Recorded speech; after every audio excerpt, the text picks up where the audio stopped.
Right then, good morning, guys. Okay, so this is the first stream of March, I think. I might have done another one actually. I'm losing track of everything at the moment.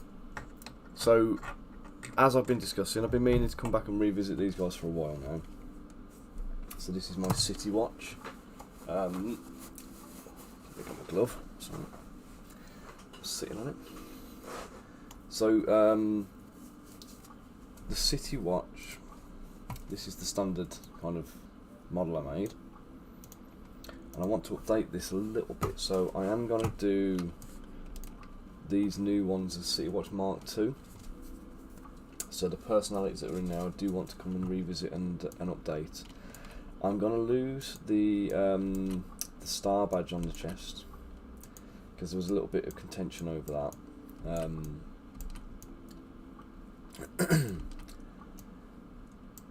And yeah, they're just going to get generally an update 'cause it's been a long time since I sculpted these guys.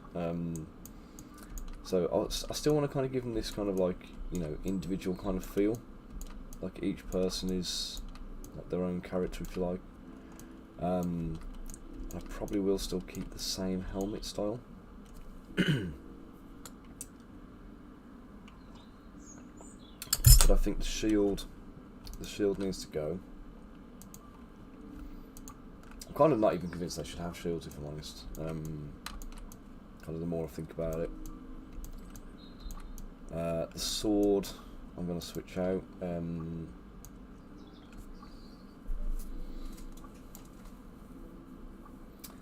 Let's bring a different sword in, I think. I forgot I made that hat.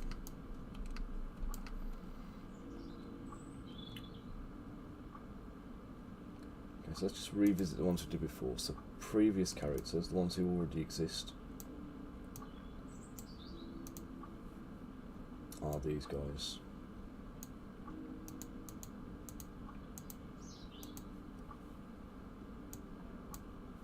Okay, so these are the ones who are here already. So the one that is in blue here, or green, or whatever colour it is, I made, if you're familiar with the Ankh-Morpork City Watch from Discworld, there's a female dwarf inspector or sergeant called Cherry or Cheery, and basically female dwarfs have big old beards, but then I wasn't 100% sure if that felt right or not, or if everybody would go for it, so I did a bearded and a beardless version. I think over the years it's turned out the bearded one has been the most popular anyway, so they've been around for a while. So we've got 4 normal watchmen at the back. We've got Captain Grimes, or Commander Grimes, and then we've got the Chilling Watchman. So this is Mr. Spud and Mr. Elston. Now, I am going to be revisiting Elston. Elston's going to get his own model, which means Spud will also get his own model.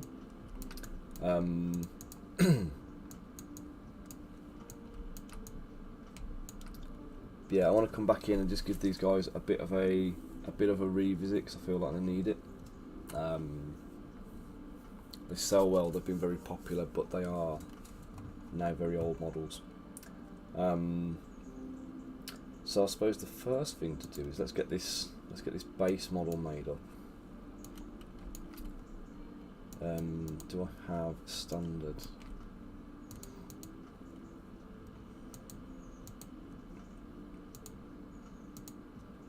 Because normally I'd have a single. Why did I never save that crossbow out? Let's do it now.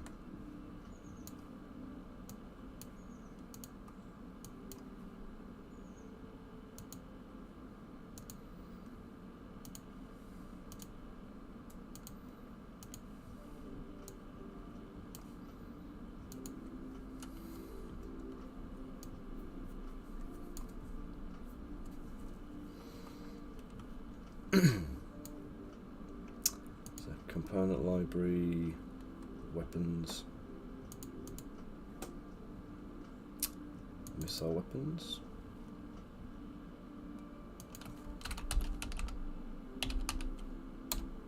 crossbow. There we go. Morning, Bunker. How you doing, chap? Hope you're keeping well today, matey. Yeah, I'm just beginning work on the City Watch today, so these will be, obviously you're going to be making an appearance in there as a rabbit-toting gnome, or halfling. Was it halfling or gnome? Should we do halfling? Or would you prefer a gnome?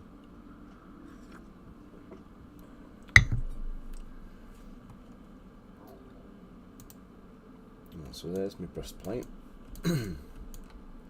That's the breastplate cleaned up.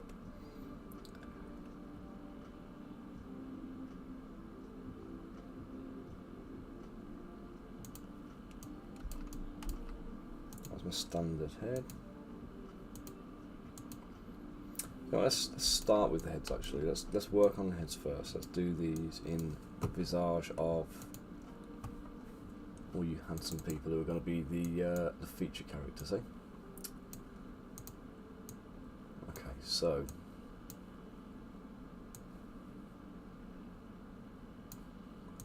first up, as you're here first, mate, let's do Mr. Bunker.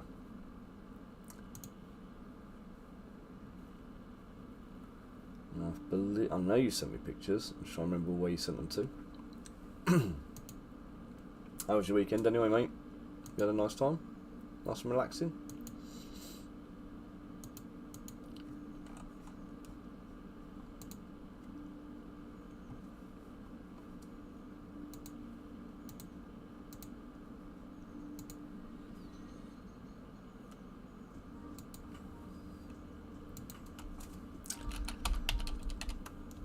Jeez, my hand is cramping today.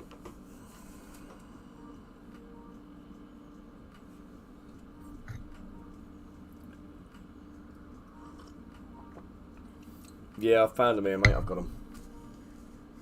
Oh, in DM was it as well? Brilliant. Okay.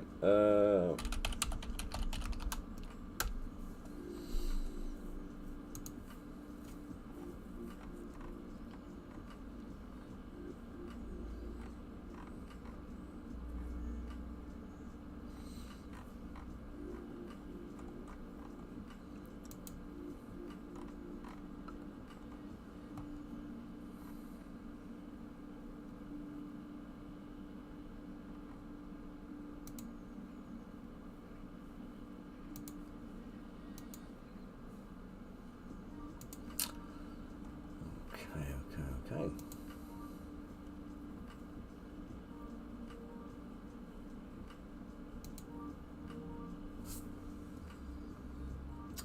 Oh, nice. Nice bit of disruption in the house then. You got the guys in all the paper overalls and masks and stuff like that.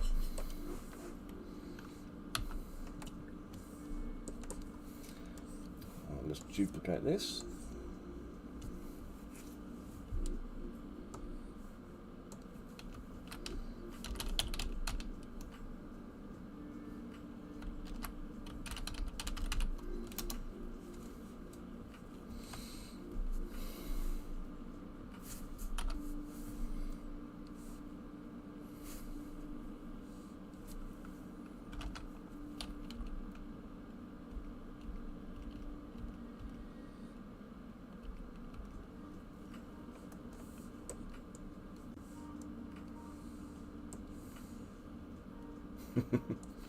You should just have a guy turn up. They should completely kit up with like paper overalls and all that kind of good stuff, and then go off and do like a little scraping of. I mean, presumably it's like the ceiling they're normally checking for. In most older homes, if you've got that what do you call it, Artex crap on the ceiling. Morning, Kev. How you doing, sir? Are you ready to be immortalised this week as well?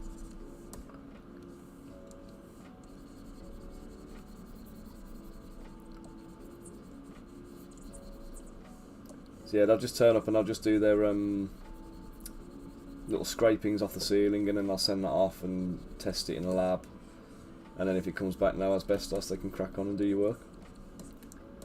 If it is asbestos, they have to get a big old expensive bill from an asbestos removal specialist who'll come in and scrub it all and get rid of the lot. So obviously they don't want to be doing that if they can help it, but if it's there, you want rid of it, mate. You certainly don't want to be drilling it or drilling into it yourself, or have them drilling into it, because it's all floating around your house then.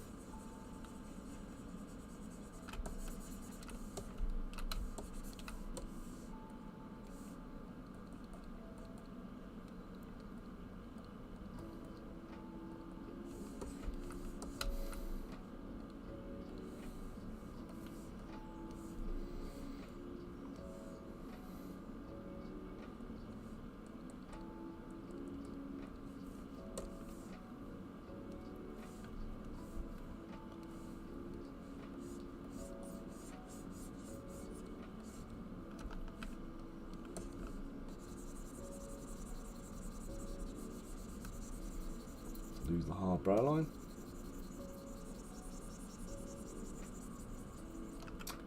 Nice. You're gonna be you're gonna be under the gun today, then, Kev. Although actually, if the boss is only just back at work, they're usually a little bit head down, trying to catch up with stuff, aren't they? So they might leave you alone a bit today. Yes, mate. I don't know if you missed the conversation. Actually, I'm making various people as City Guard and City Watch this week. So, you know, like these guys, the oh god, he's upside down. It's like all of these guys.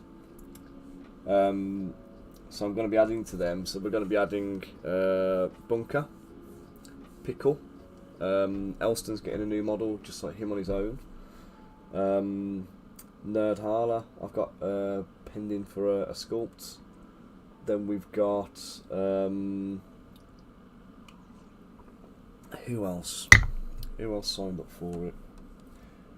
A few others anyway. But yeah, I just kind of assumed you were going to be having one, to be honest. So no, this one isn't me. This is just a generic. This is my view of Grimes, Commander Vimes from the Discworld books. So where did I put that bloody head I was working on a second ago?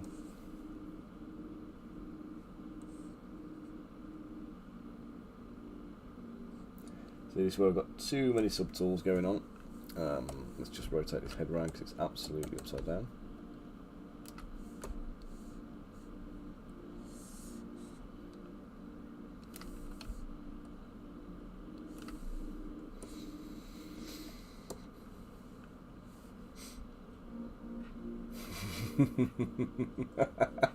Yeah, I'd have to be a bit more gaunt, wouldn't I?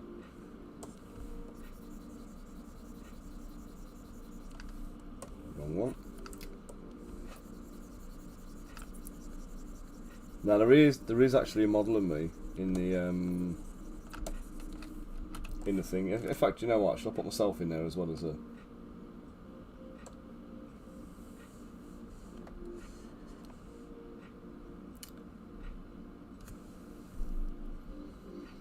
Component library, modular components, heads male.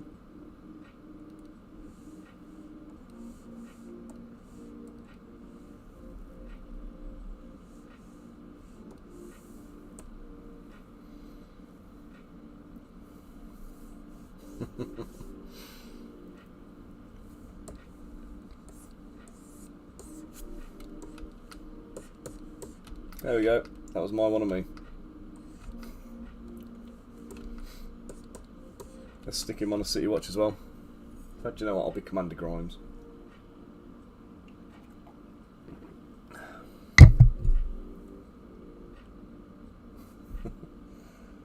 Right, where is my bunker head?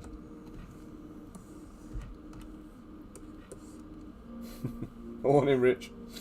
How you doing, mate? Right, so I'm just trying to work out Bunker here at the moment. Trying to go from various. I'm Facebook stalking you as well, Bunker. So I'm trying to get as many photo references as I can get my hands on.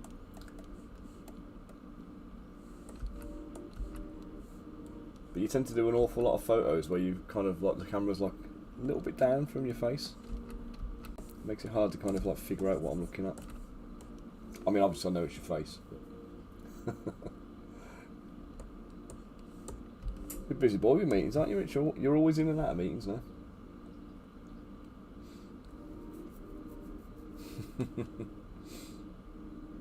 Grimdark painting style. For what? For like your house or something? For your bathroom?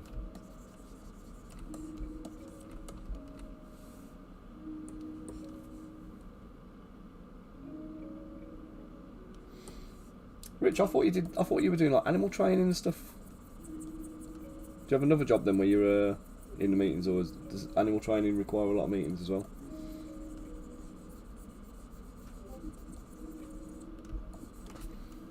Bunker sending me more swag. That's a useful one, matey, thank you. Alright, I thought you worked with the missus.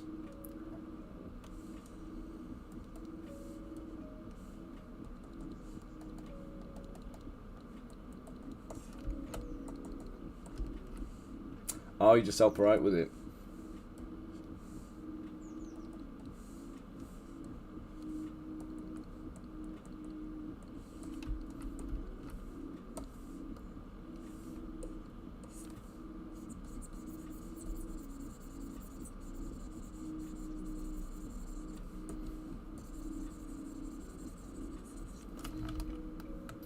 Just check the Facebook picture I've got there. Okay, let's go.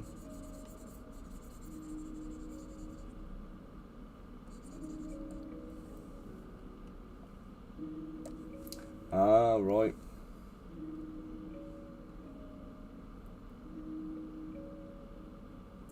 Got you, mate, got you.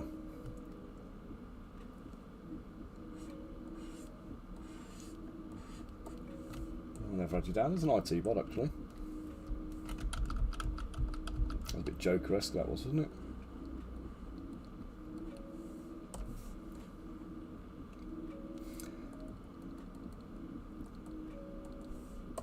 This is one of these weird things doing this now, because I feel like you're judging me already.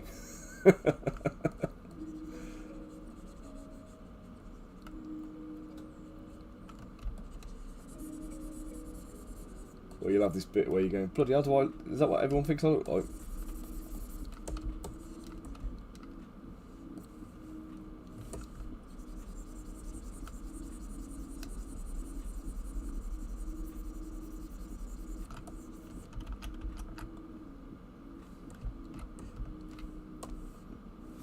Face wise, mate, let's bring it in with that.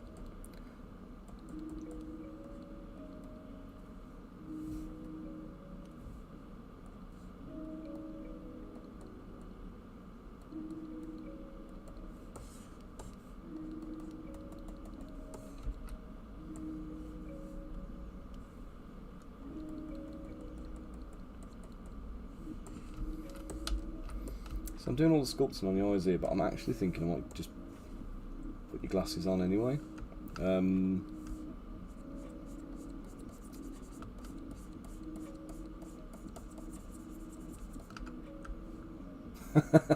Humpty Dumpty. Nice.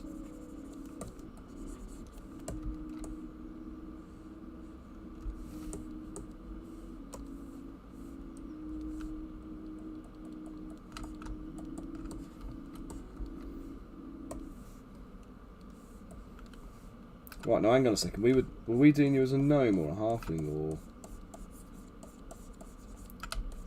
Because I need to make sure I give you the right ears and things, don't I?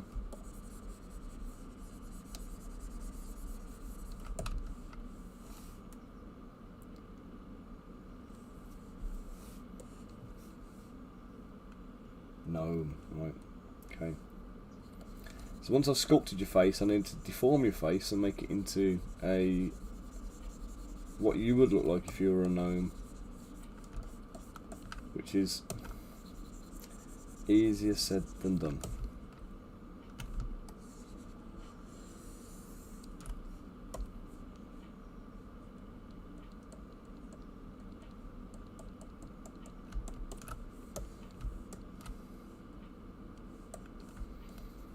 Oops. Looking a bit like Drax at the moment.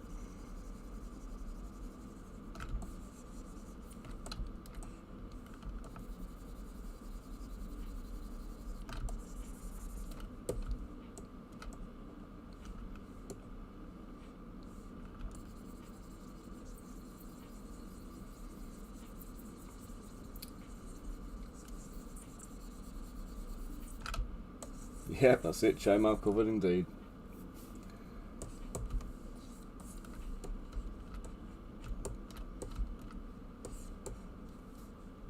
And you on your Shetland pony as well, mate.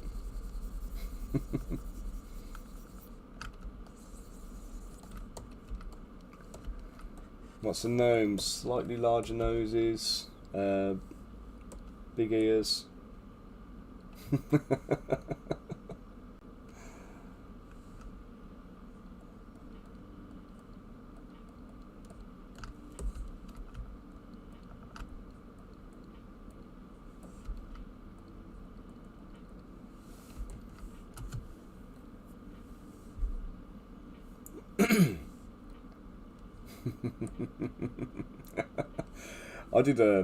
I had an IT job for a while actually. I was doing like first line support for, I think it was Barclays and Pearl Assurance and Norwich Union.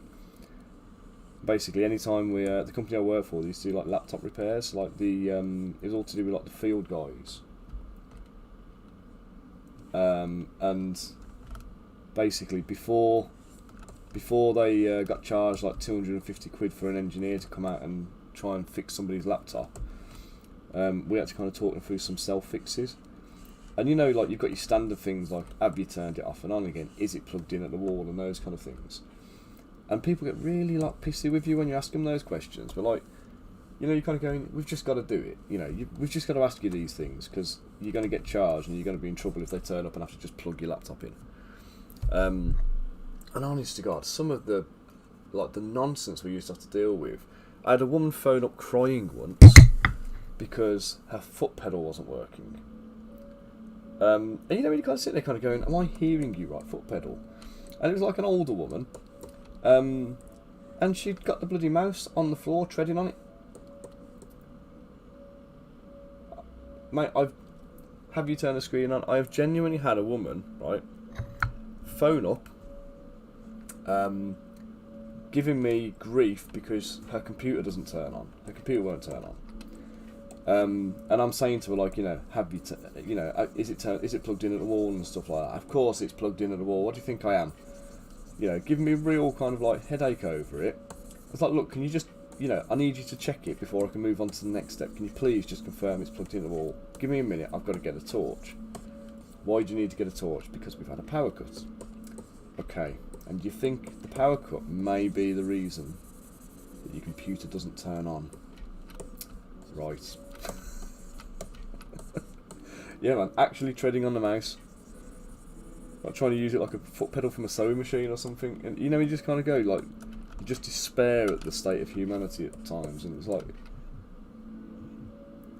I've had a lot of those kind of things. We used to have as well, we had a series where, I can't remember which client it was now, but these laptops, they were like, you know, 6-inch thick things that came in like a briefcase with a little printer. This is like going back, this is like one of my first jobs. This is going back, you know, 20 odd years. So you imagine what laptops were like then. So these huge, great big, thick, like fat laptops in a briefcase with a printer and everything, all in there, self-contained, that were given to like the, you know, the guys who come out to your house and like help you set up your business banking and all that kind of stuff. They were like these kind of guys, the mobile people. And what happened was we gave them all like the old laptops. So whenever anyone started, they just had a big pool of laptops. Anytime anyone left, their old laptop came in for refurb, got reconditioned, and it'd be put back in the pool. And then there came a point where the laptops that they used were getting so archaic, you actually couldn't get new stock of them. And they had to buy and invest in a load of new laptops. And we had a whole spate of, like, when the first person got issued this new laptop, we had people reversing over them in cars. We had people, the old ones to get a new one, reversing over laptops in cars. They had spilling Coca-Cola on them. We had like all sorts of things, but like there was like a load of stuff that kept happening over and over again. The Coca-Cola one was a good one because that just completely like stickies up all the guts of the laptop and completely screwed it. But yeah, they were just destroying these old laptops to make sure they could get like the new kit.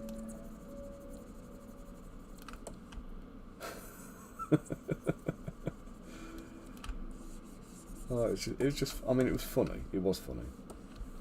But God, it was.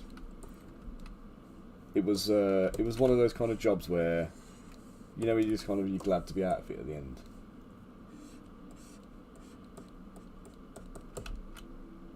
Right, so gnomes have little pointy ears, don't they? Not big points. Or do they? Do gnomes have pointy ears? Let me just check.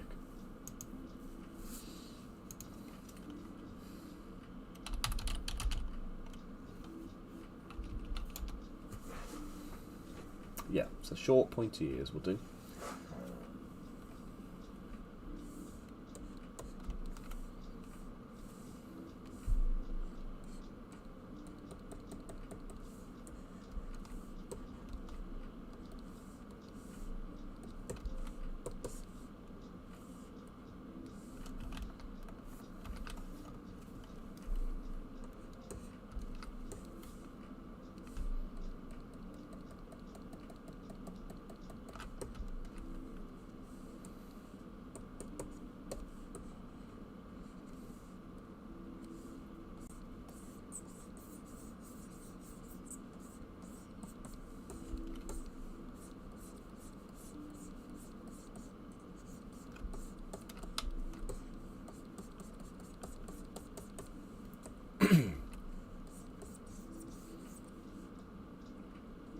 Yeah, you can't upgrade laptops easy, can you?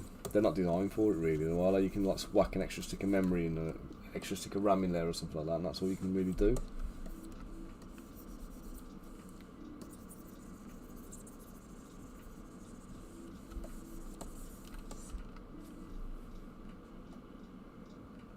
Yeah, you be careful, don't say no too often. She'll start saying no back to you, mate.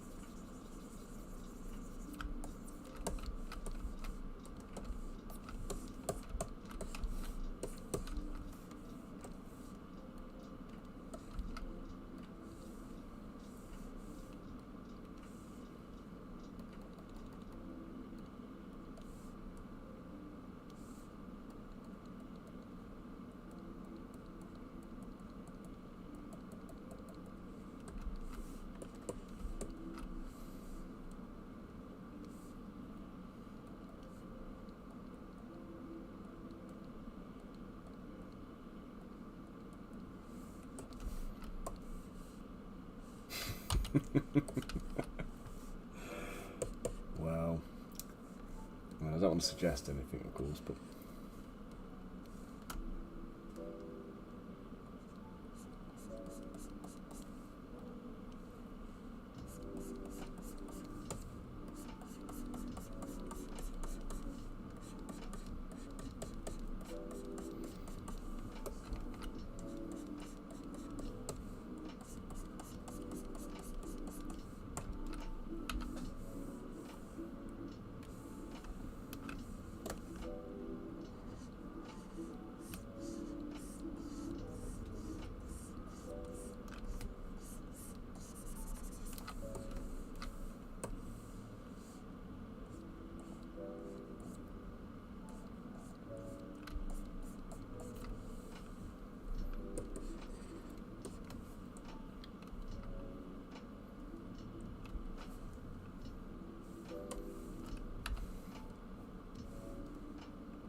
Bunker, how'd you fancy sending me a photograph of you kind of in a kind of a shouty pose, like you're basically saying, get on the ground or the rabbit's going to have you.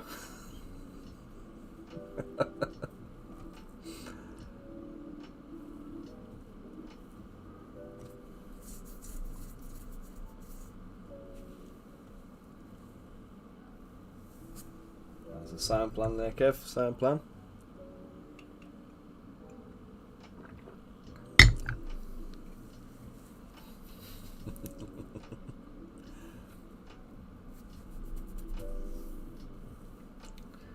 Yep. Oh, Kev. You mean Bunker? Oh, the bunny. Now I've got a picture of Bunker's rabbit. We're gonna where is he now?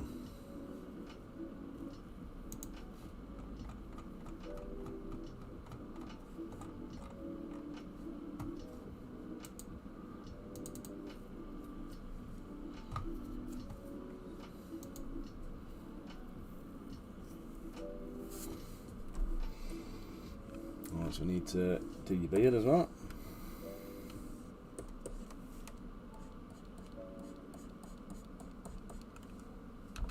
Let me just take symmetry off of this bit because it's going to look weird otherwise.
Yeah, no worries, Rich. I'll catch you in a bit, mate. Have fun in your meeting. Yeah, Kev, I can do that, mate. I need to do my kids at some point as well. I feel like they both need their own little miniatures. Especially Jacob, he's just well into it, you know what I mean? So.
Oh, I was chatting to Hayley about it last night as well, and it looks like I might be on my own for Chilcon this year.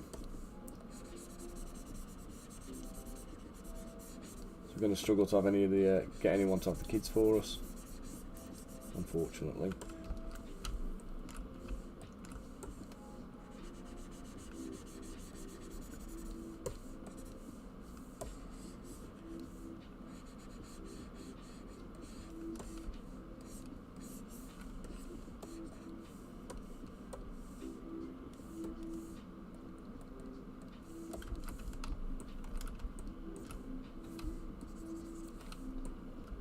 Kind of sucks, but you know, it is what it is.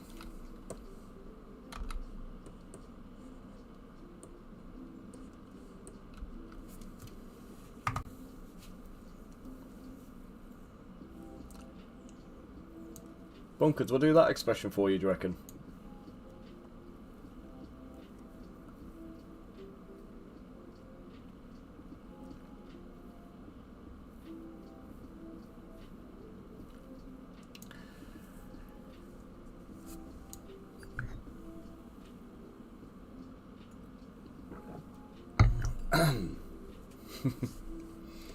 Let's do the expression before I do the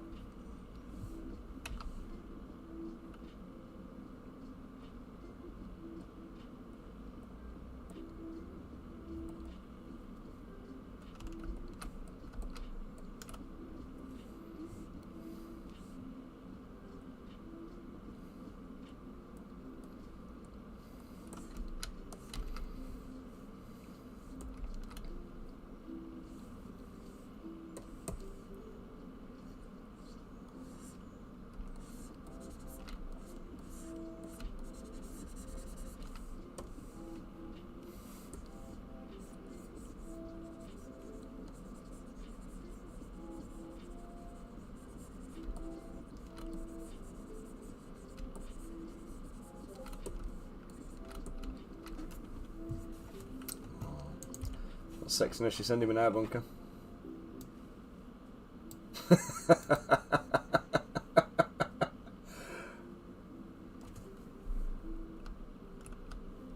Love it. Let's get that one on. Let me save this one out. I like this one. Let me just duplicate this.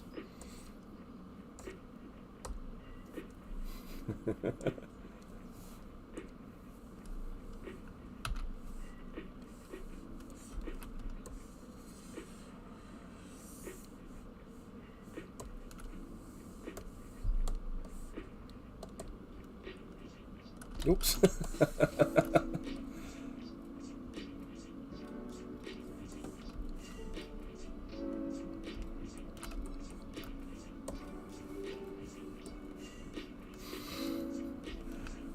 Do I show the pic or do I keep it?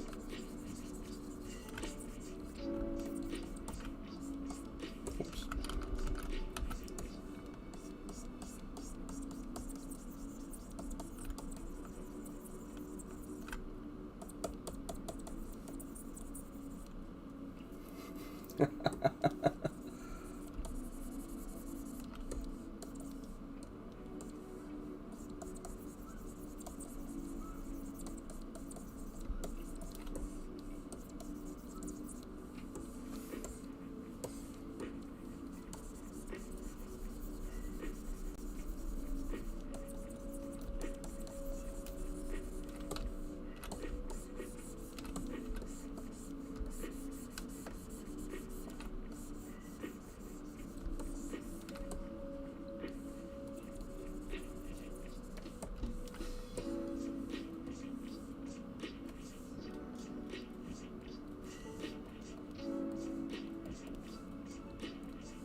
Hey Pablo, how are you doing?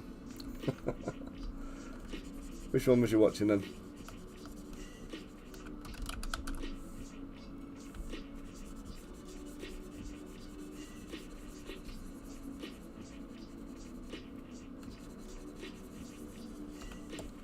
I'm glad you managed to join me on stream today. No worries, Kev. Catch you later, dude. You have fun. Don't get caught.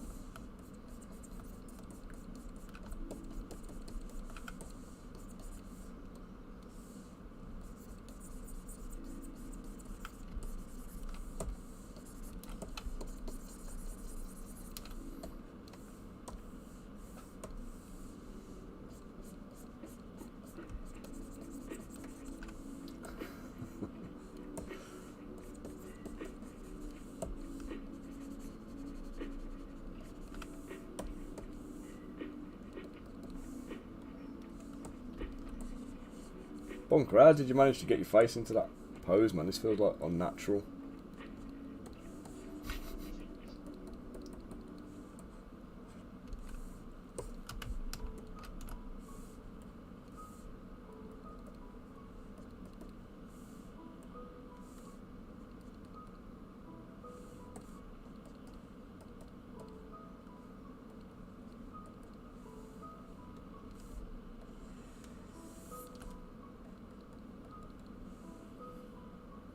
Ah, the elf with the imp. Nice. Yeah, Eleanor. She's one I've done for my Adventurers Guild game when it eventually happens. Well, Pablo, if you ever need to learn anything, you just DM me a message. We'll have a little chat, and I can steer you in the right direction.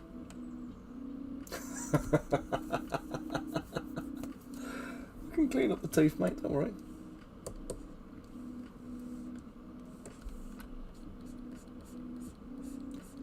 I like this one though. It's got a real kind of. I mean, it's a gnome setting a rabbit on people.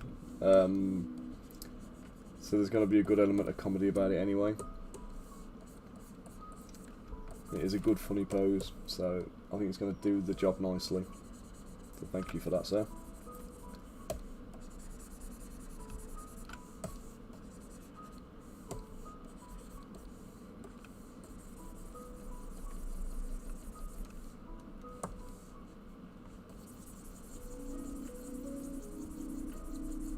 Yeah, Pablo, if there's anything you need or anything you get stuck on, you need any steering or anything like that, just give me a shout. Got the Discord channel. If you're not already in there, you can join that. And you'll always be able to get hold of me there. Mostly.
So there you go, if Humpty Dumpty was a gnome.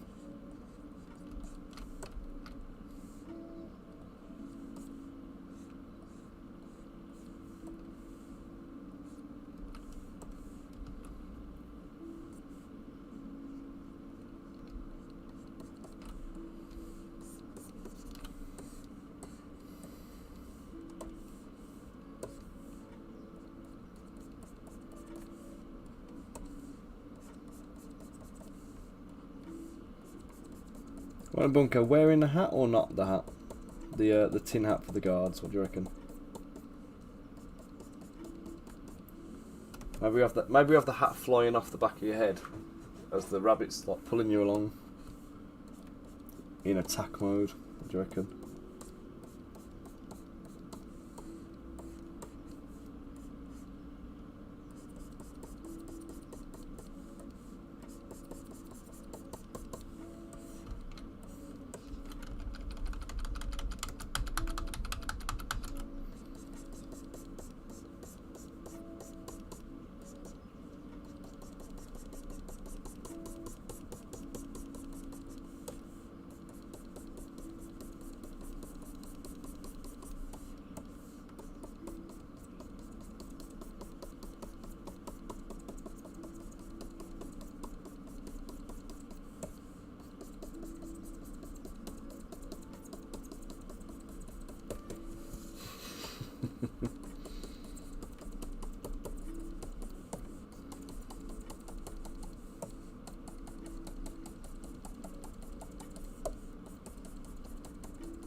Nearly done the hair at the back.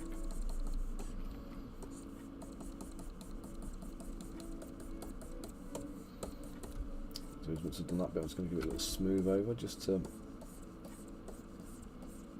blend it all in a little bit.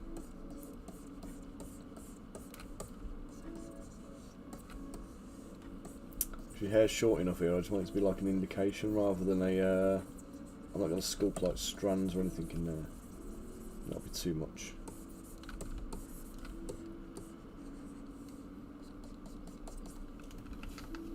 Let's just check something.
Bunker, would you say you typically have like the full goatee beard or just the chinny bit? Should I lose the moustache bit or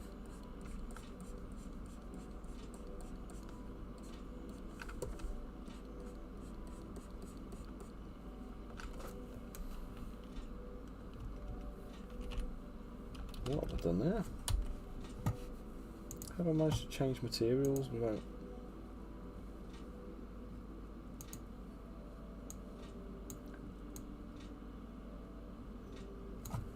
Okay, let me just polish out the top bit then.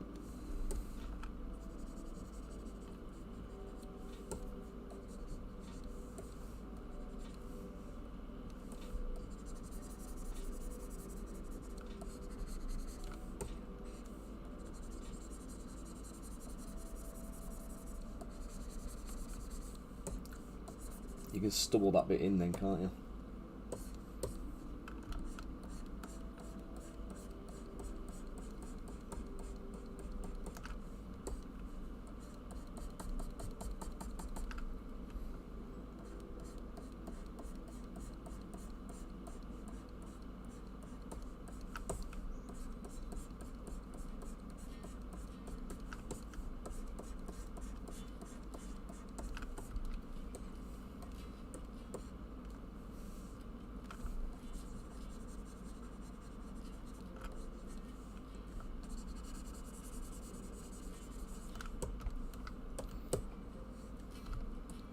I was going to give him a little bit more of a...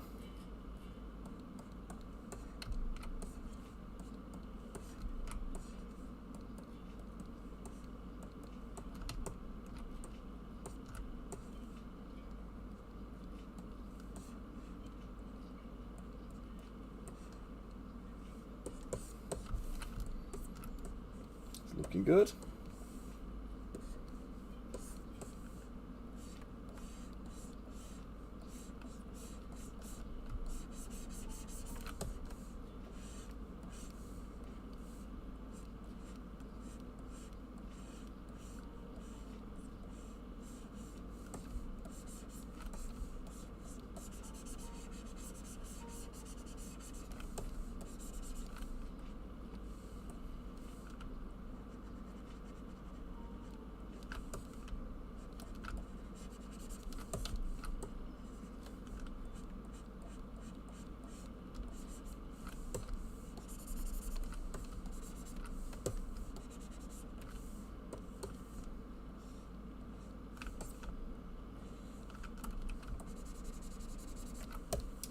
That bit out. Let's get the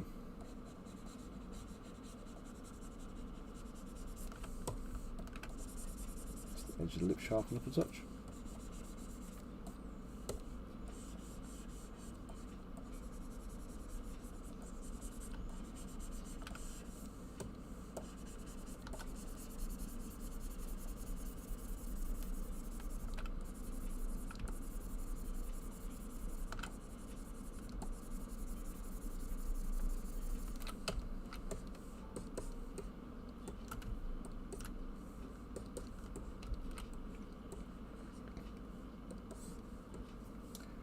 What do we think, Bunker?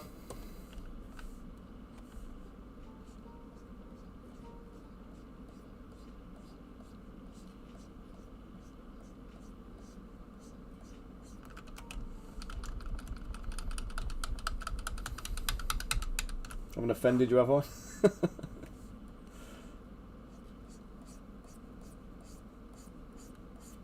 put some like indications of the start of hair here, just to show that's the hairline. Don't need to actually go and do the hair.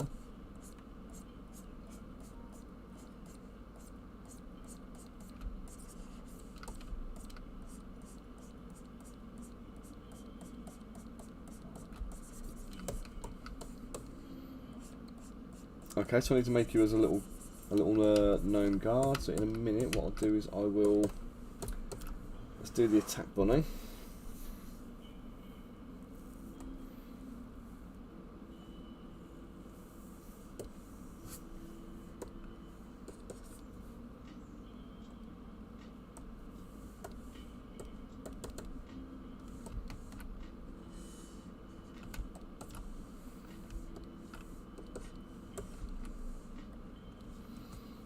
Right, let's get the pics of your rabbit up again.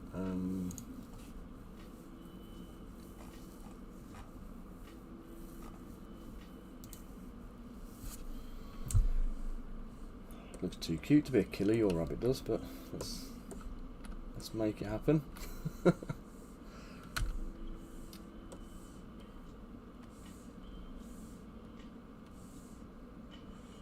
Oops.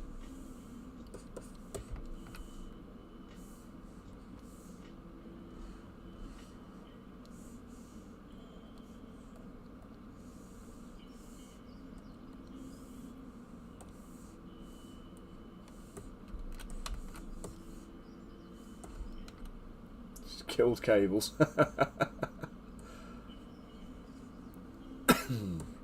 Not very long ears, is it? It's just a fairly short-eared rabbit, yeah?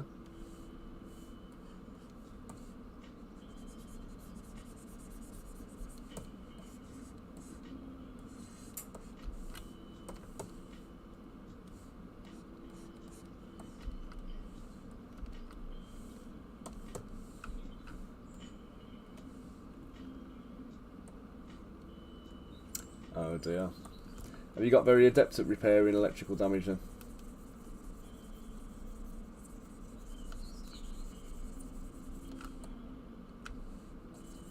Or is it like a roll of black electrical tape and a little bit of twisting?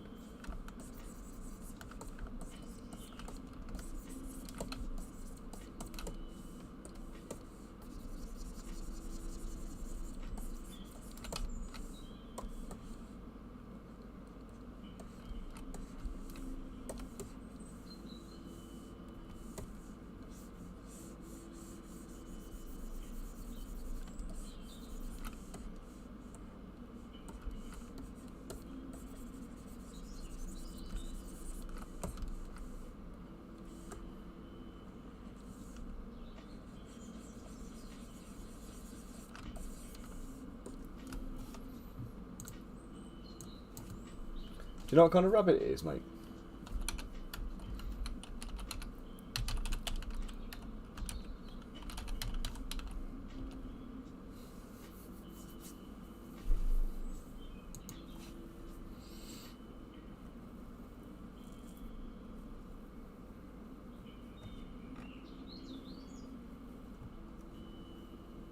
A fat grey one.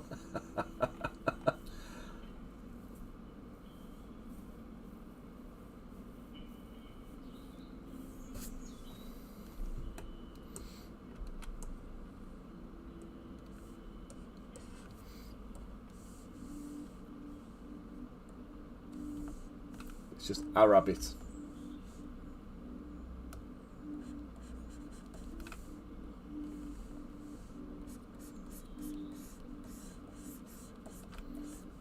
Kids are asking about pets. Willow and Jacob, Jacob actually cooked a roast dinner yesterday, and at the end of the cooking process, we obviously got the chicken, and I was talking to the kids about like the wishbone, and they asked why it was called a wishbone.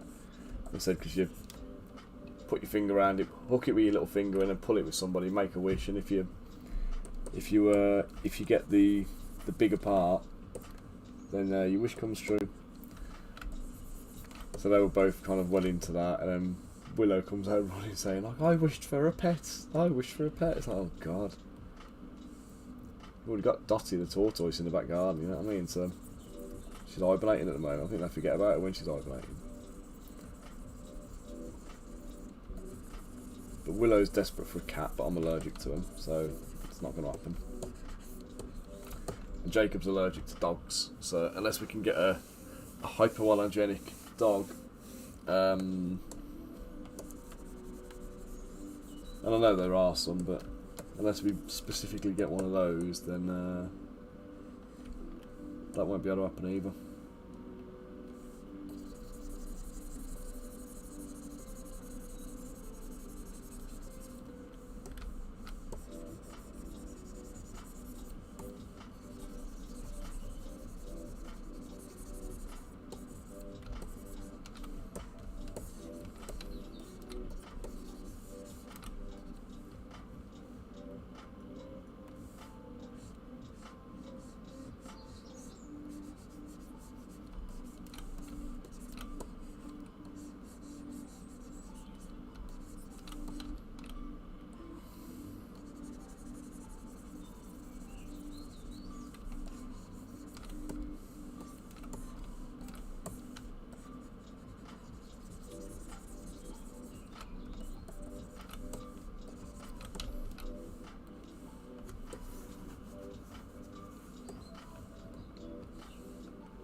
Jacob had a book from school this week called the House Rabbit, something like that.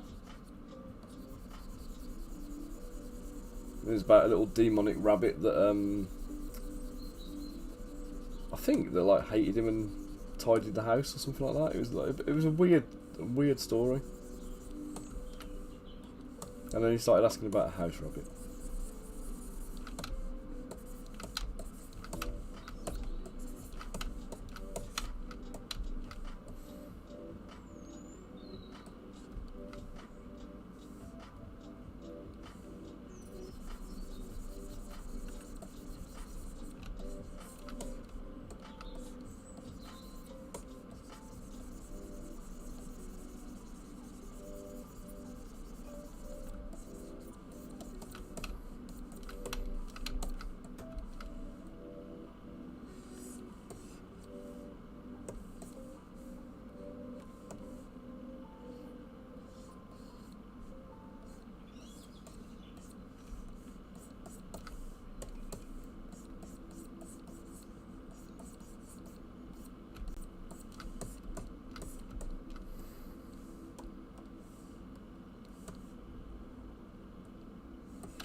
She lives on the upstairs landing.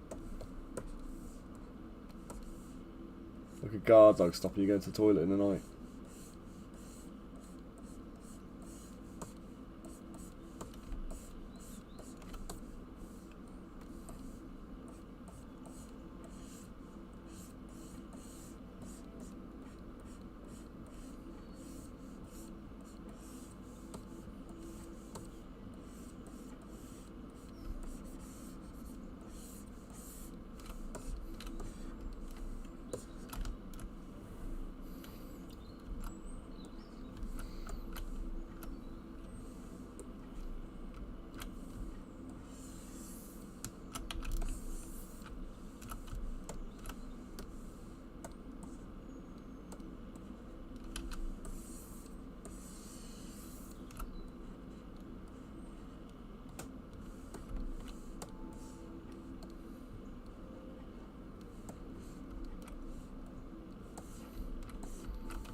We used to have I've mentioned it before, when I lived with my mum and dad, we used to have an old English sheepdog called Oscar, and he used to live at the, well, I say he used to live at the top of the stairs, he always used to sleep at the top of the stairs at night.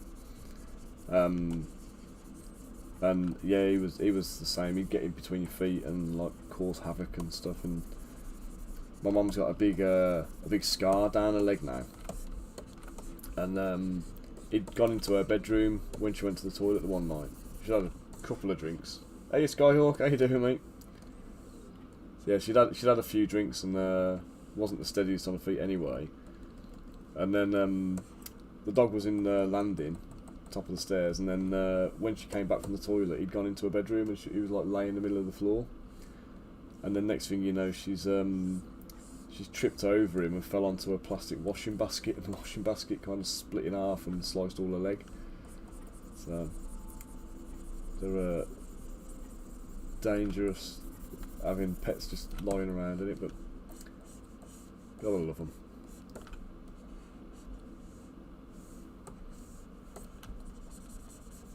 Yeah, just doing some City Watch additions this week, Skyhawk. So just doing Mr. Bunker and his attack bunny at the moment.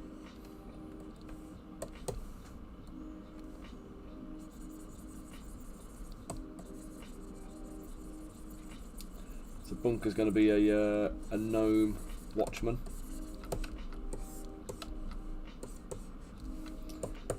With a an aggressive attack rabbit as a pet. Well, instead of like a warhound, if you like.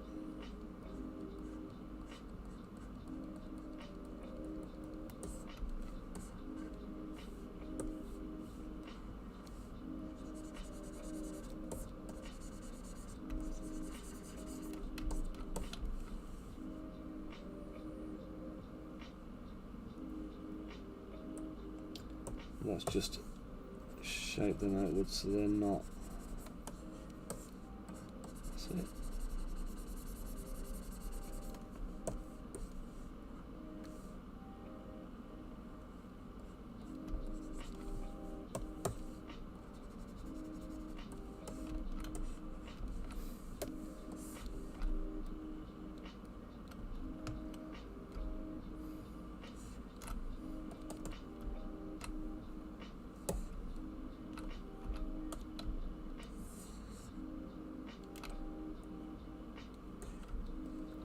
Pablo, just give me a second.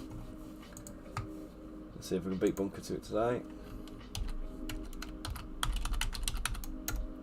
Ah, turds.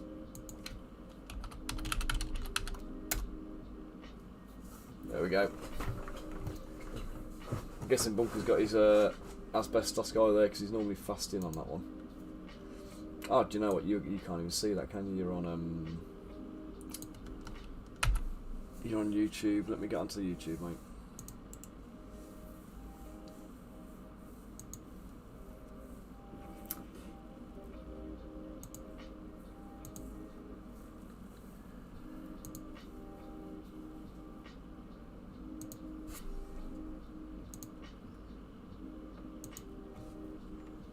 Right. Let me. Am I in the chat?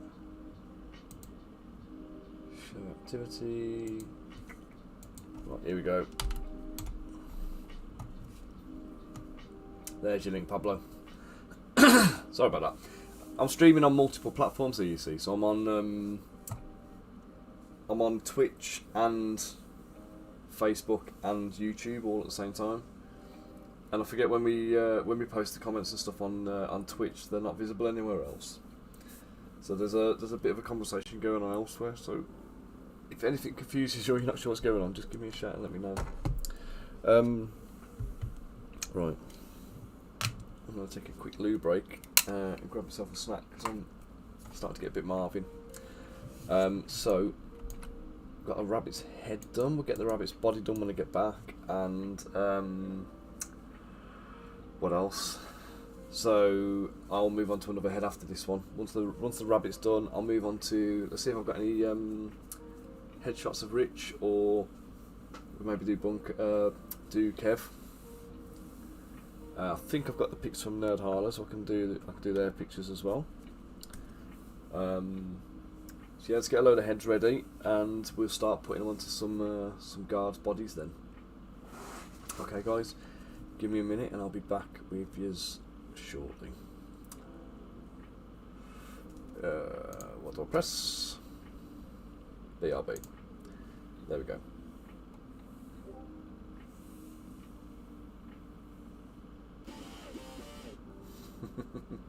Cheers, Bunker. Bunker, do you fancy posting that for me on the Discord channel? I think Pablo's just joined up on the Discord. If you can post, yeah, I'm gonna, mate. I'll mute it before I go.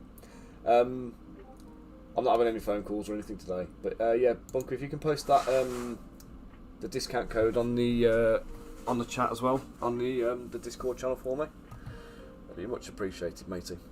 Right, I'll be back in 5, mate. I'll see you all in a minute.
Right guys, I'm back.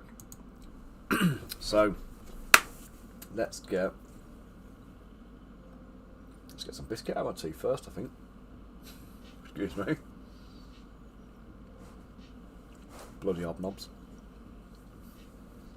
Right, so let's get the let's get this attack rabbit done. So there's the head. Not to scale, obviously. Just save this.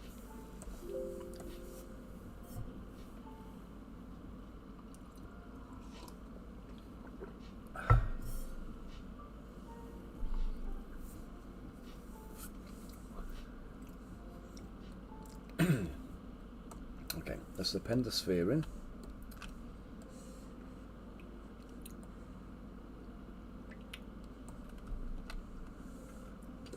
I'm going to put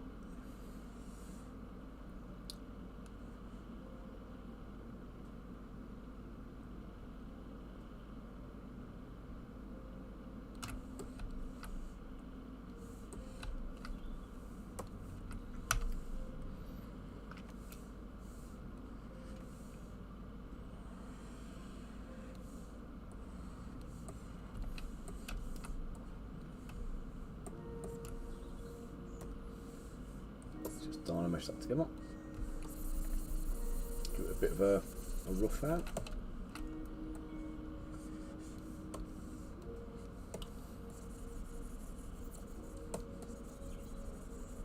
Don't want to go too detailed and crazy with it because obviously it's a rabbit. It's going to be a small model. But I do want to make sure the whole mini looks badass.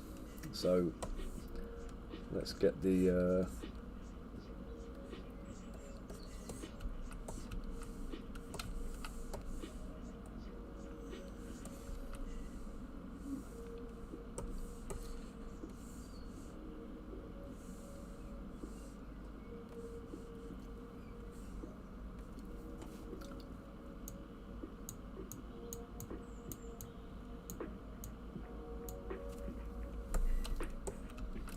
I've had the music volume a little bit too low on this one. Okay. That's a bit too high. Let's just dial it in. Hopefully I've got this right. Anybody thinks the music's a bit too loud, just shout up, okay guys? A little bit of lo-fi chill in the background just to accompany the sculpt. Pablo, Judge Goods, Darren and Ash, thank you all for liking. Hope you're all keeping well, people.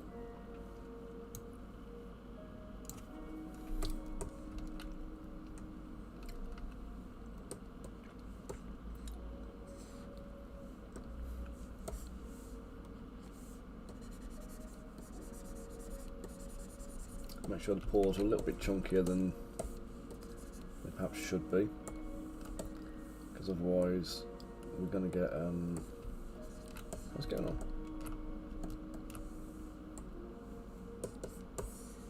Why won't that close? Okay, let me just mirror and wells. There we go, sorted.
what I'm hoping is I can put these like indications of fur on,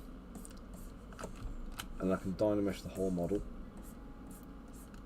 and add a bit of smoothing on, and they should smooth out a little bit, still give me the indication of fur, but without having to be too precise about being painted. Rabbits, obviously, for the most part, they're going to be quite smooth when you stroke them, so they're not going to have like a fur texture. So what I've done here probably is a little bit overkill, so let's just check and see if I do a polish and dynamesh. Not too bad, not the end of the world. I can smooth out a touch more just to kind of get the level of smoothing I want.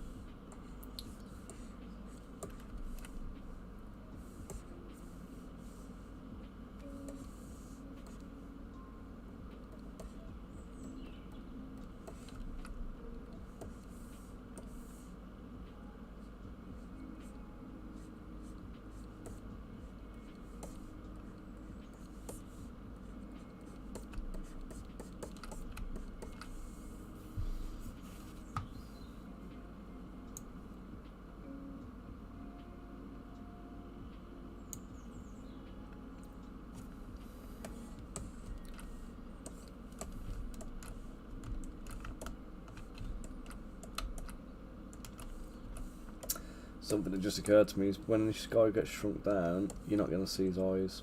So I just need to do this a bit.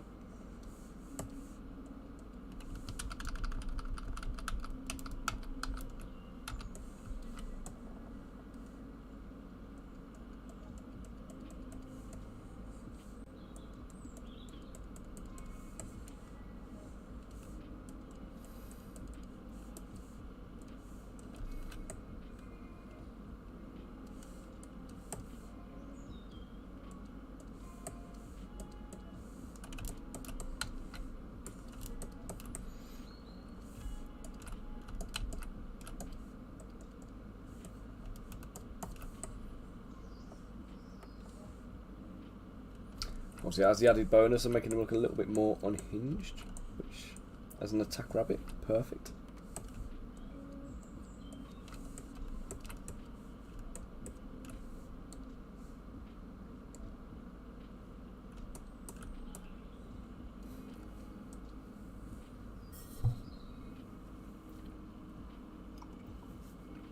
Right.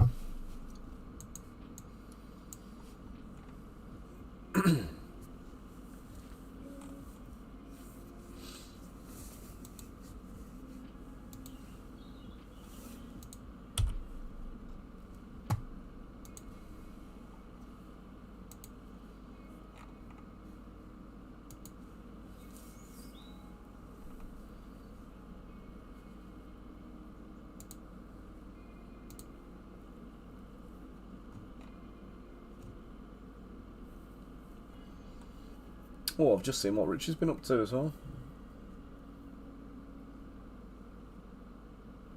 The Lumineth Realm Lord's terrain.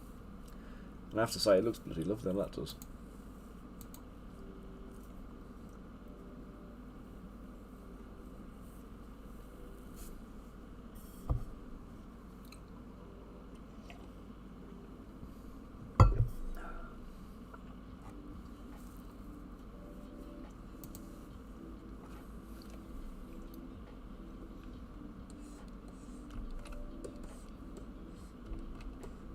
I think they always look weird when they've got the poly groups on and they're all like pink and stuff. Oh, that was what I was going to check.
Right, so front paws done. Let's do the back feet of this vicious little bugger.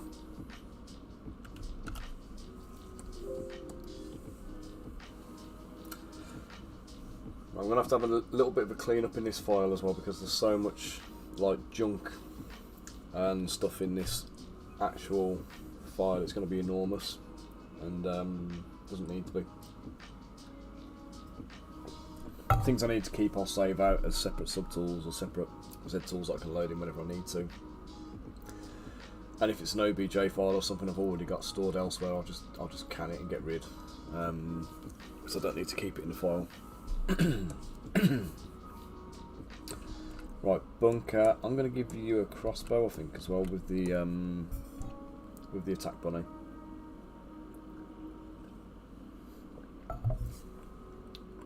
Sling a crossbow on your back, and we'll put a club in your hand, I think. A club in.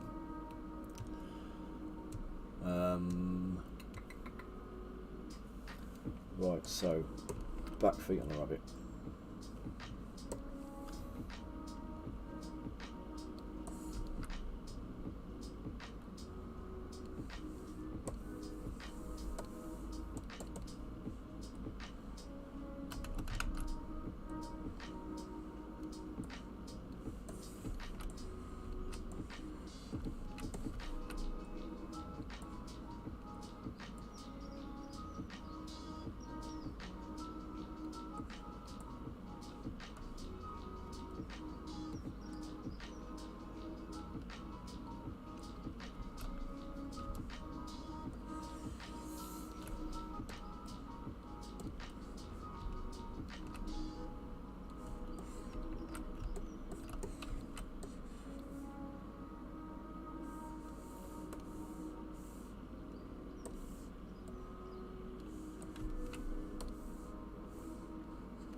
He probably doesn't want to be quite so rounded, does he, I suppose?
Bunker, it's been a long time since I've had a pet rabbit. Do they have like claws on the feet? Noticeably.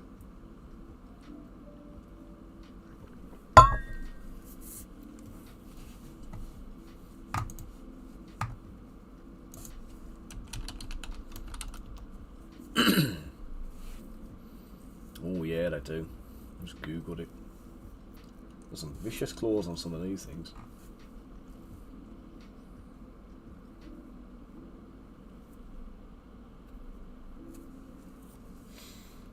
Okay, let's get some little talons in for the little bunny. What's going on there? Oh.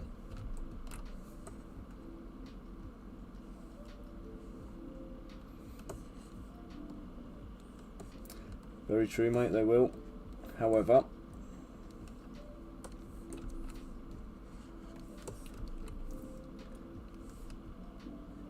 I'm going to just exaggerate them a little bit because it's an attack rabbit.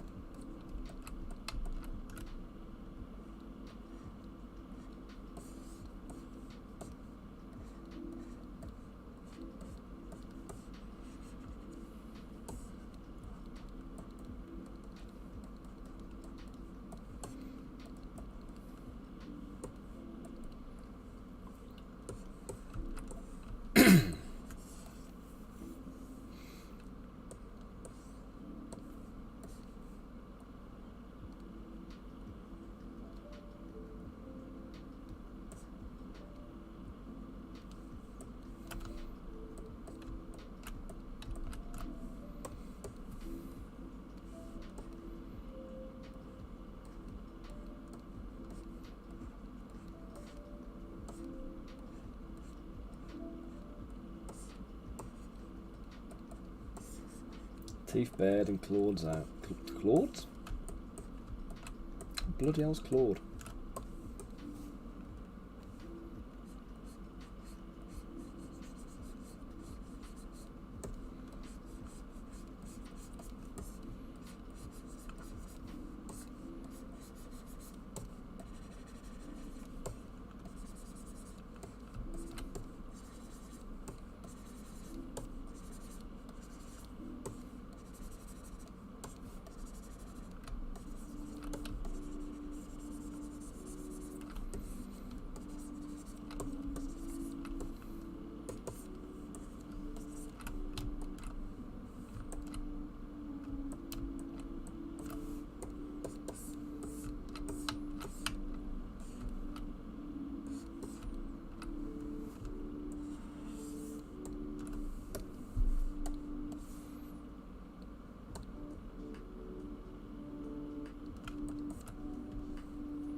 Yeah, Bunker, you'll like this bit.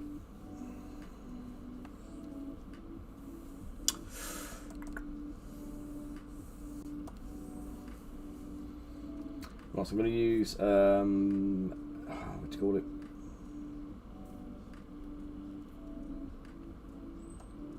Is it geometry? Stager. Right, so we're going to go for home stage here. And then I'm going to reposition this and pop it here. Okay, and that is going to be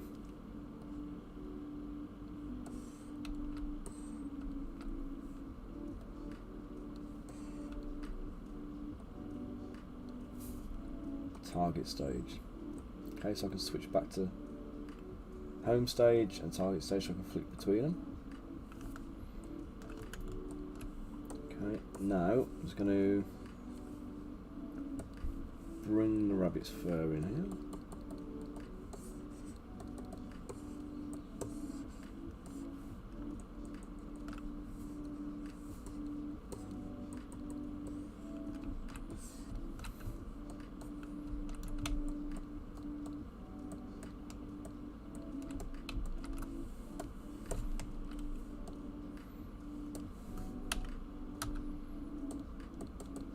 Oops.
Okay, so to clean up the joints, I've just moved it.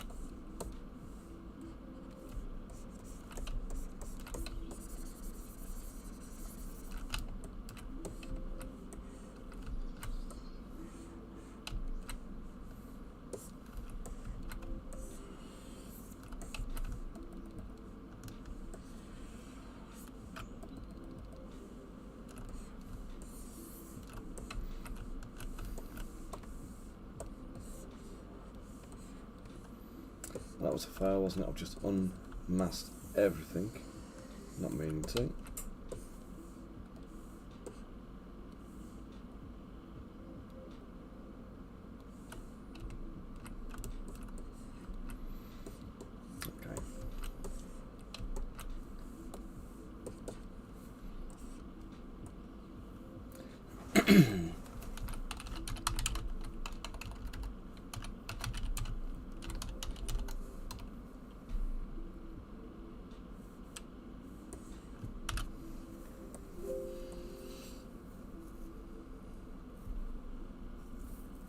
Okay. Once it's saved, let's get that fur texture on the rest of him. Let's blend the legs in and do all that kind of good stuff. Okay. So I'm gonna just actually export him a second.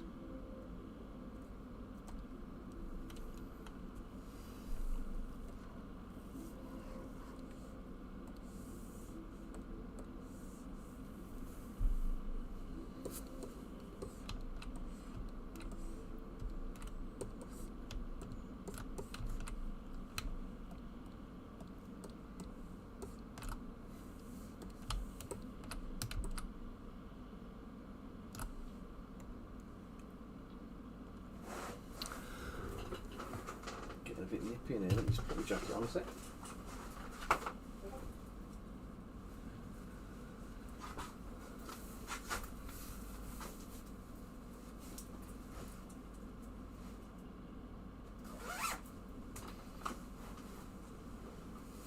Oh, right.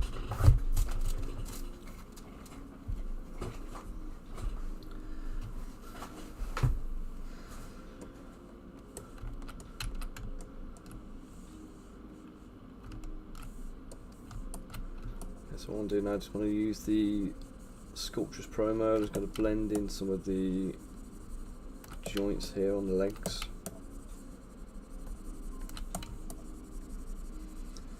Bit of blendage.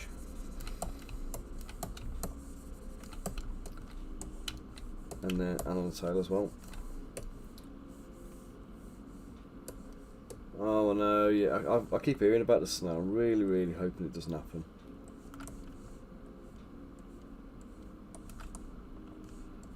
I need to get all my printing done for Chilcon, and if it keeps snowing, it's going to cost me a fortune.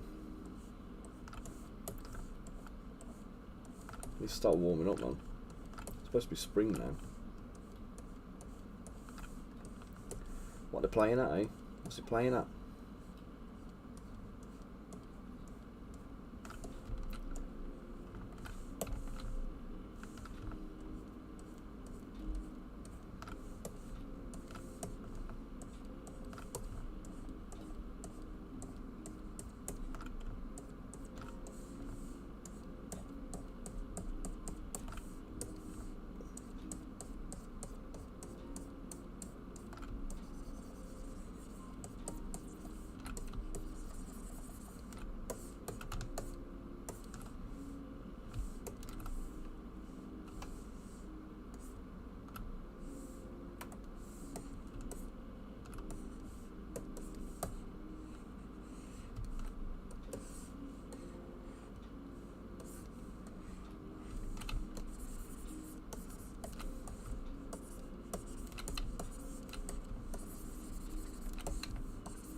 Did anybody watch the new episode of The Mandalorian yet?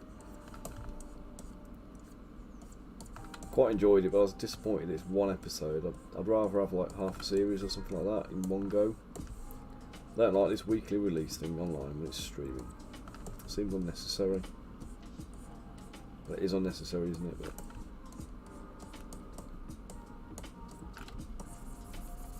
it's the reason I watch TV online rather than like actually on TV. You can get whole box sets and just binge watch stuff as and when you want.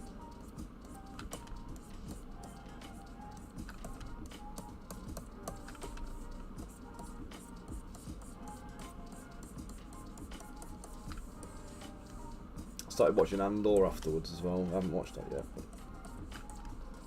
I've only watched the first episode of it, but it was pretty good. Not the world's biggest Star Wars fan, but I say that sounds like I don't enjoy it. I'm not like a crazy like fanboy. I don't know all the story and all the background story of everyone, you know what I mean? I'm not like crazy into it, but I do enjoy it.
let's get back to the collar.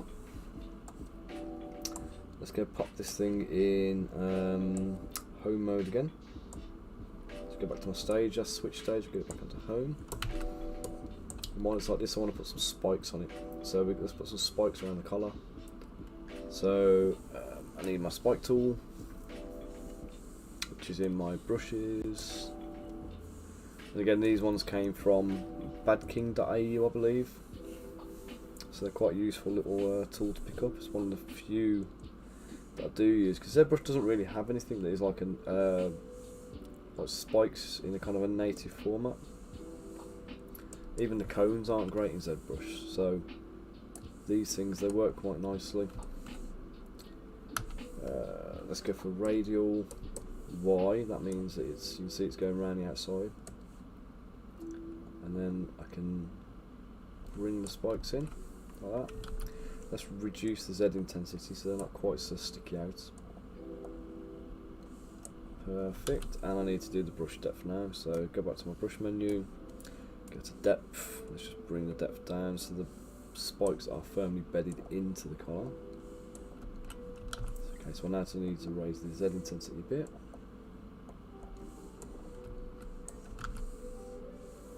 Let's reduce the depth and reduce the intensity, about 35 Z intensity, I think.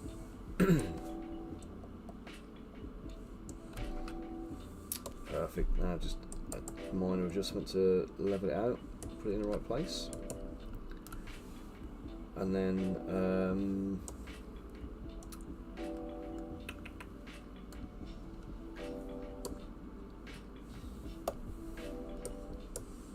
while I've still got my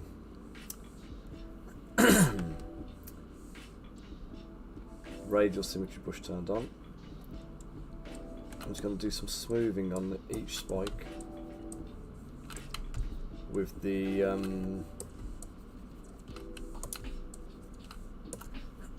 dynamic topology, the Sculptress Pro's dynamic topology mode on.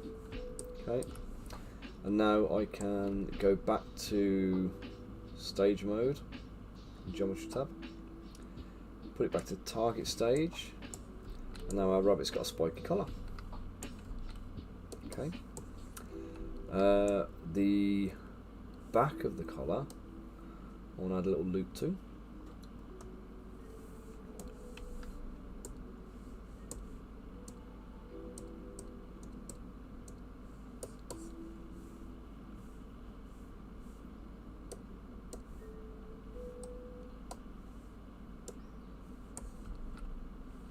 There it is in a rabbit's face.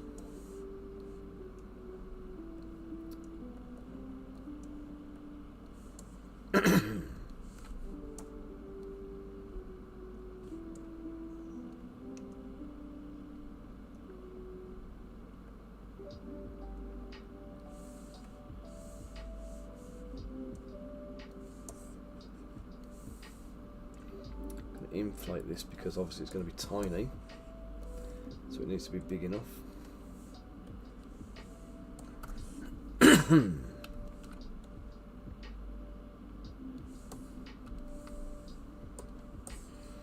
Okay, and I'm just going to mask out a chunk like that. In fact, let's dynamesh it first,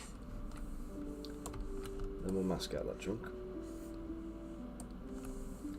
and then I'll inflate that.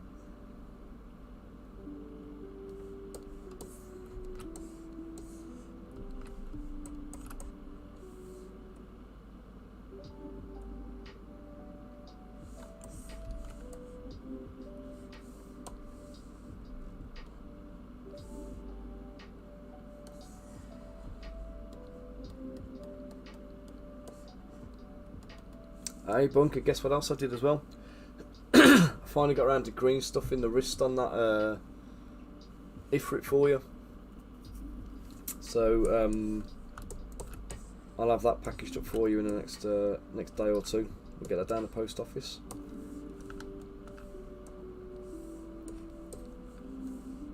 Finally.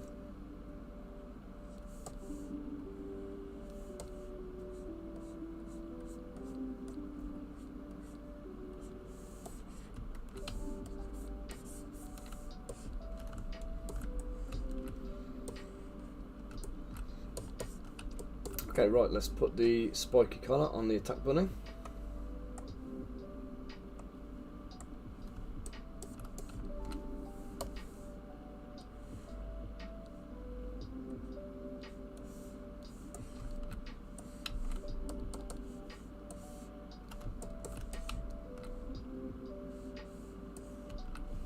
Hey, no worries, mate.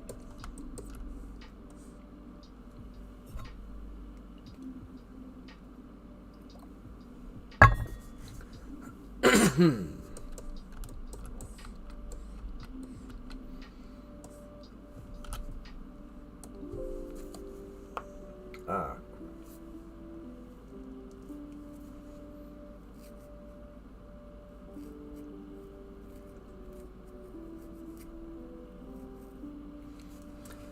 Right, I just want to have a little read of something a second. So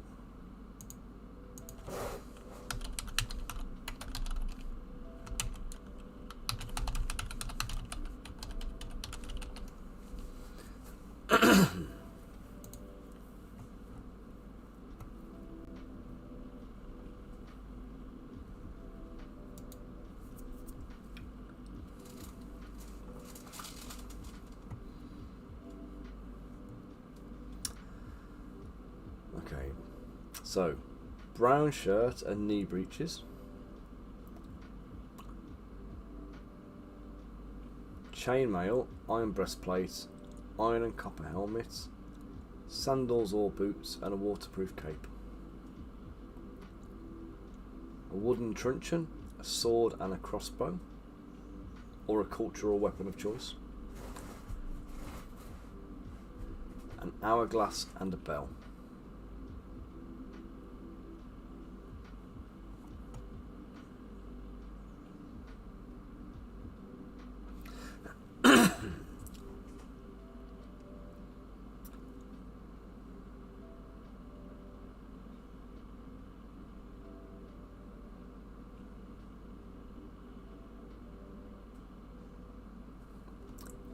Okay.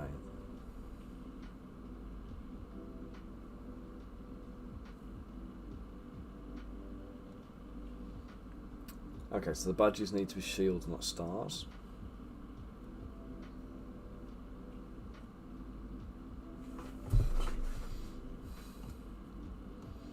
Okay, so let's start with a few little accessories here then. So we're going to go for a... We've got the crossbow already. So we need to make a little wooden truncheon. Which is nice and easy.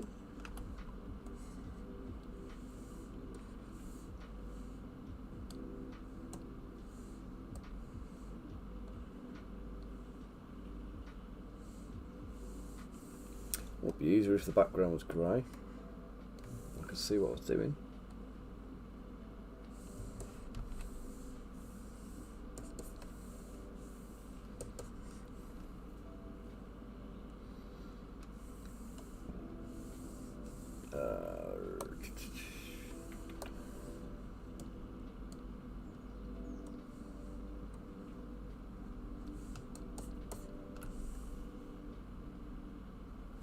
What was I asking? Do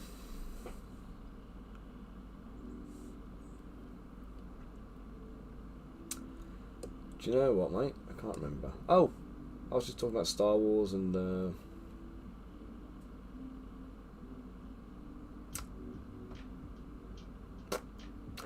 I forget. Talking about The Mandalorian.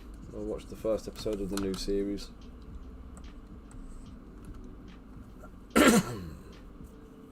But I can't remember what else I was talking about. My brain's wandered since then.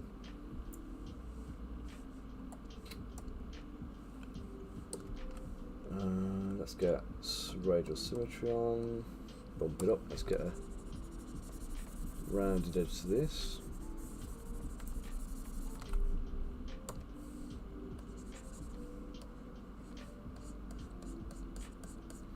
Oh, I remember, Bunker. I was just saying I actually finally finished the green stuffing on Ifrit's wrist for you, so I can actually get it sent out now. finally.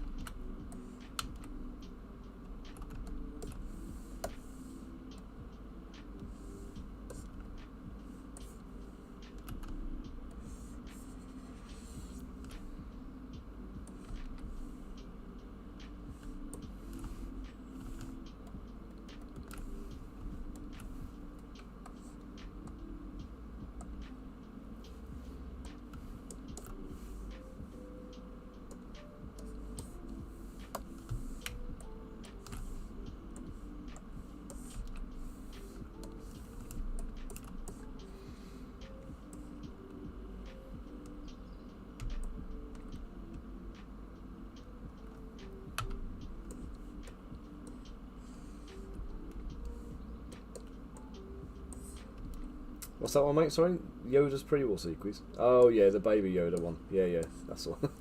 Yeah, it's not actually a prequel. It's I mean, you might be being you might be taking the piss here, and I don't know it, but it's they call it baby Yoda, but it's actually a different creature that is from the same species as Yoda.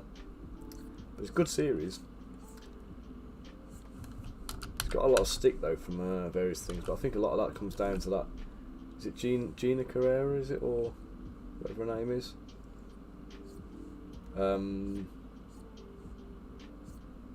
She came out with some silly comment that ended up with her getting cancelled. I hate all that stuff. I hate the phrase, man.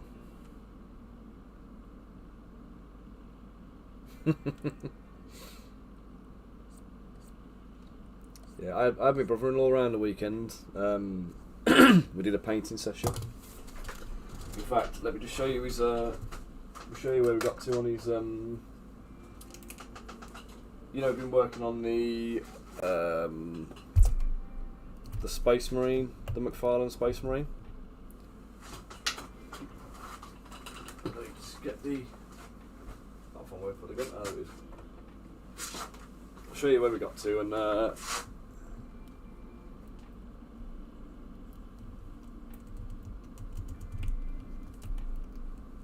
think this thing is like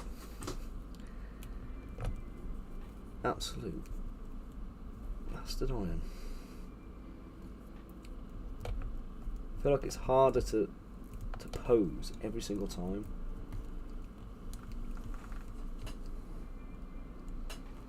I'm just trying to get the gun into his hands, and his fingers are not actually gripping it.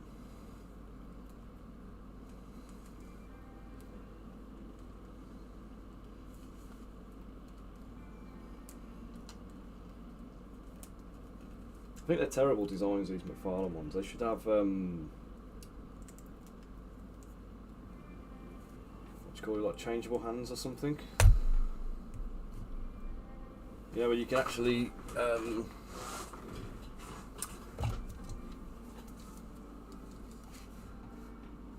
go. Nice, it's doing it again.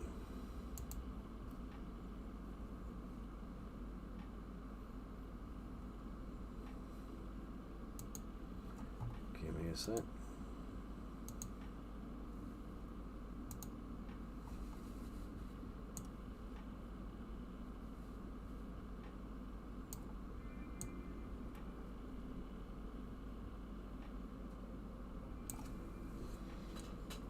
There he is.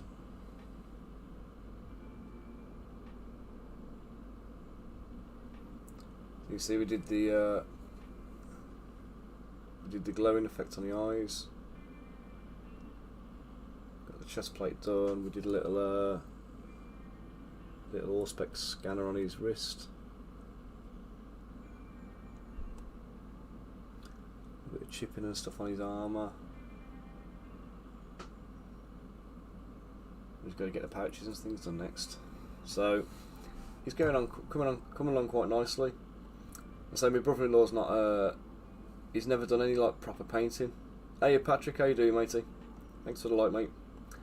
Yeah, he's never really done any proper miniature painting. So it's all quite quite new to him. He's learning a lot as he goes. It's been quite an enjoyable experience actually. But while he's around painting, he was cracking on with his marine, following my instructions and stuff. And while he was like getting all the edge highlights and all that kind of stuff done, I thought, you know what, I'm gonna get some green stuff out here and fix that wrist so I can send the stuff to Munker.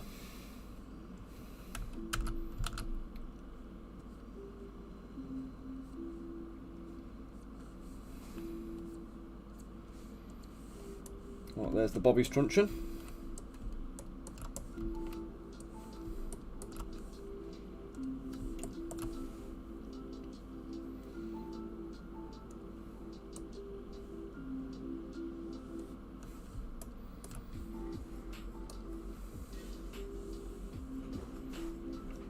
And I want to put a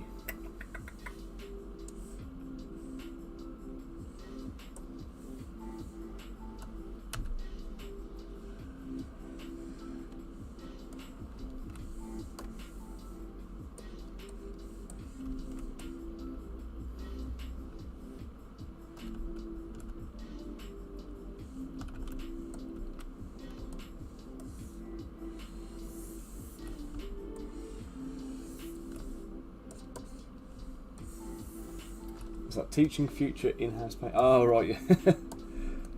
No, I don't know. He'll kind of make it into miniatures necessarily. He's more interested in he likes his Star Wars models and like the larger size things. I'm not sure how he came about having that particular model even, to be honest, but. Now the future in-house painters will be my kids, I think. Willow's showing a good aptitude for art now. Her colouring has suddenly gone from, amazingly as well, suddenly gone from everything is going to be pink and quite scribbled in to everything's coloured in the lines, everything's like nice and solid. She's picking proper colours for everything, and it's all going really well actually. But she's doing an amazing job. Right, let's put symmetry on, but not the radial symmetry.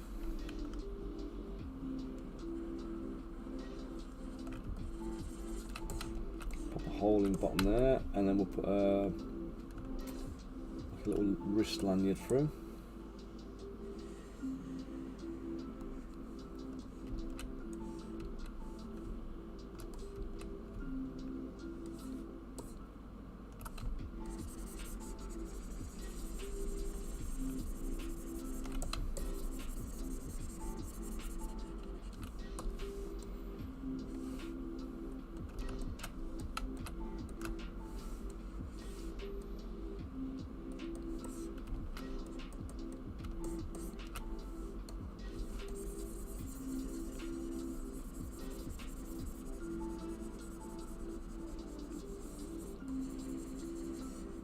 Yeah, he's bought me the McFarlane Chaos Space Marine now as a kind of an additional project to kind of get on with. So at some point I need to crack on with that one really.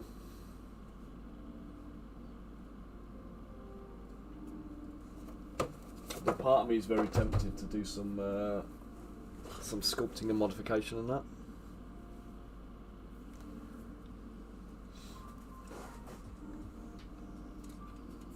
But I think what I'm going to do with the Chaos one, I'm going to glue the weapons into his hands straight off. So there'll be no faffing with it basically. But let's call that a truncheon. Let's save that out, export, put it into the component library. So again, anybody watching this, there is a component library that is accessible to Patreon subscribers and Tribe subscribers. So you get all of the stuff that I put in here, basically. Weapons, there we go.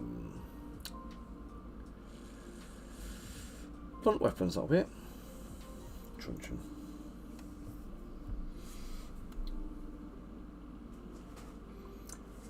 Joytech. I've not seen those ones, mate.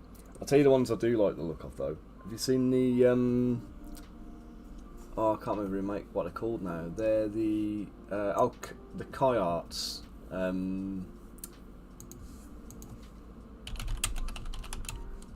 They do like Batman and Final Fantasy figures, and I mean they're expensive, but they are nice.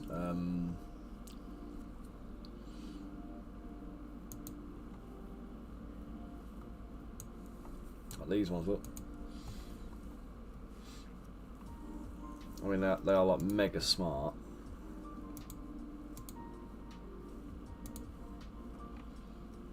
All very highly posable with all the little accessories and everything else, but like painted to a proper good quality. The McFarlane ones I've seen painted, I'm not 100% keen on. But that's the action figure there, like, you know what I mean. So superb quality, really.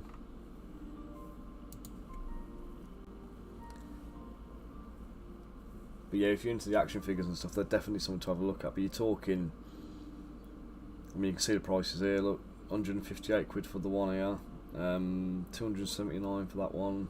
Well, I don't think that is actually one of them. 65 quid, 285 quid. You know, they're quite steep on the old pricing. Right, let's shrink truncheon down. Oops, not just that bit. Let's shrink the truncheon down.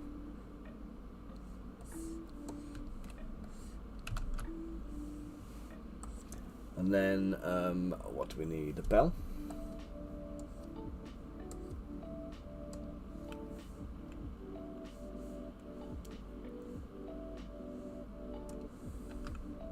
So we'll start with a cylinder for this one. Dynamesh that cylinder. Symmetry radial Y. Bump it right up. So we've got lots and lots and lots of topology. And then I want to widen the bottom out, take away the top, create that typical kind of like bell shape.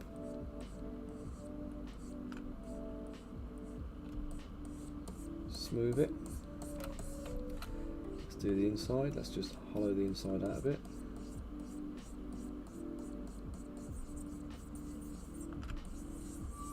I don't want to take it all the way in because I want to just make sure I can put a little dinger.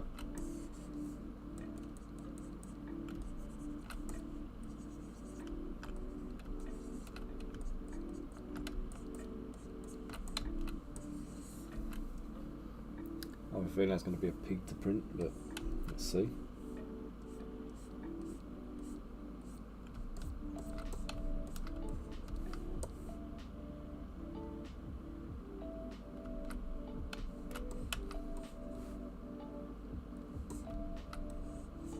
A wee little bit of detailing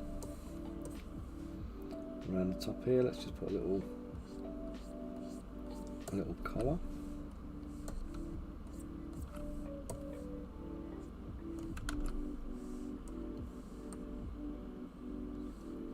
I saw one the other day actually. We watched one with because the one thing we never did with that first Space Marine was we didn't take it apart. So we've painted it all intact, and it's been an absolute headache trying to do it.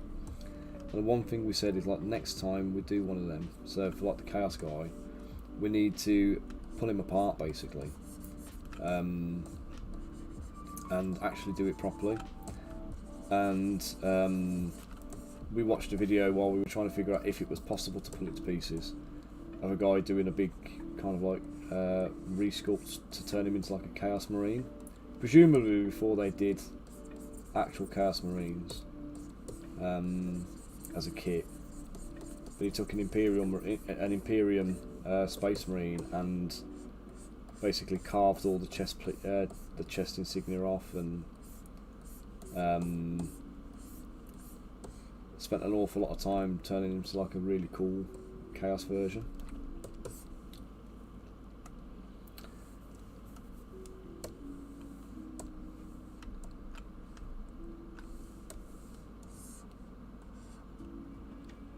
if it's the same one you're talking about then.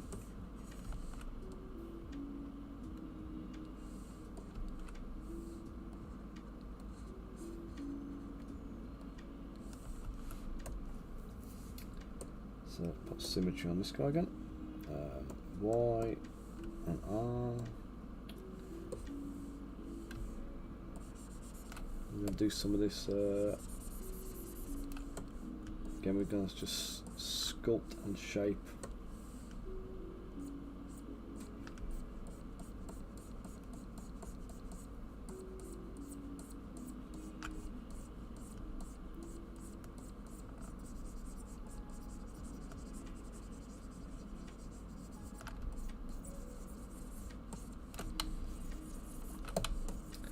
If you're thinking what I think you're thinking, get your mind out of the gutter. Oh God, it's just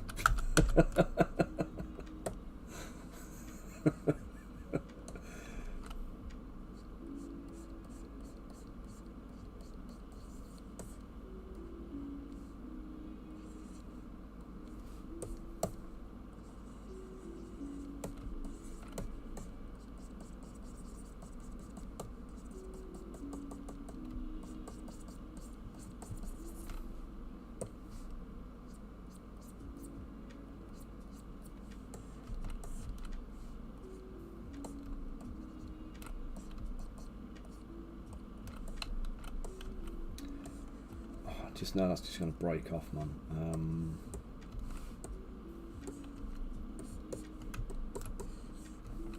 Also, don't think it's thick enough.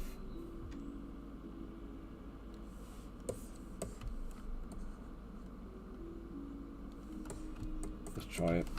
I'll attach it to the bell, we'll see. Bonker, you animal.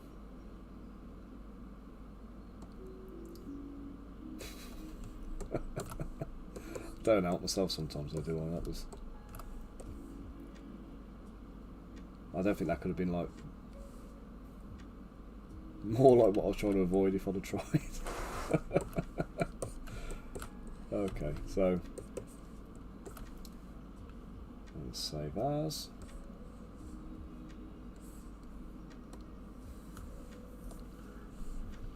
Components, accessories.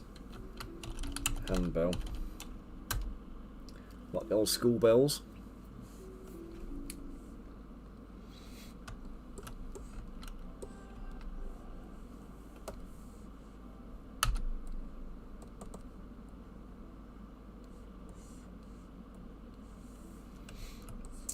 And then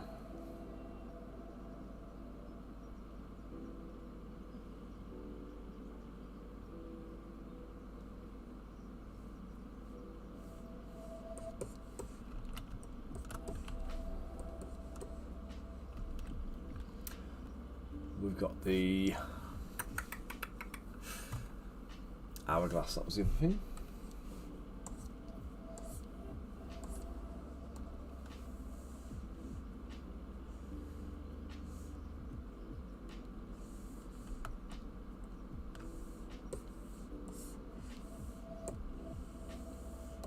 So again, I'm going to go activate symmetry, radial, bump it right up.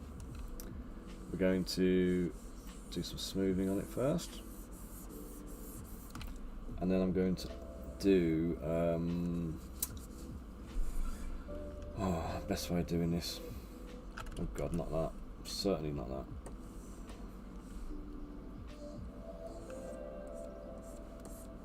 So I'm going to bring this down to a near taper at the bottom here.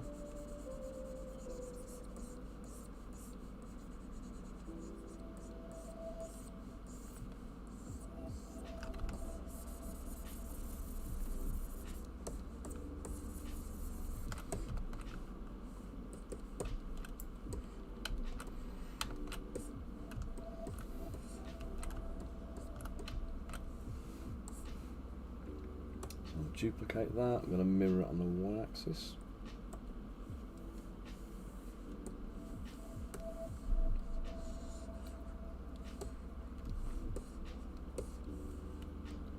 Bring it down so they join in the middle.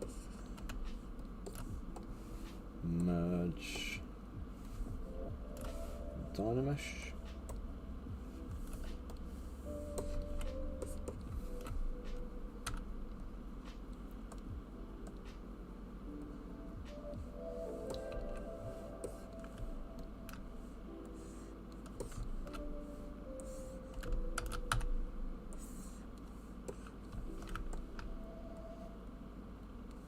Shrink it down so it's not so big.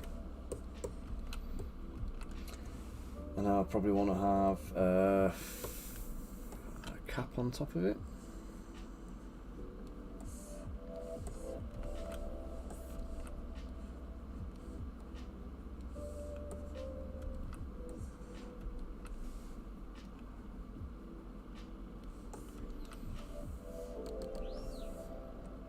Divide that a few times. Let's put a cap on it.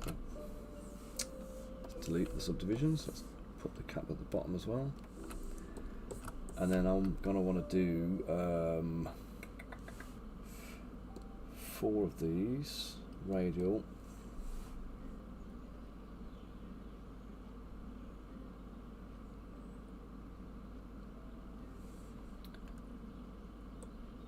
Let's go for a cylinder.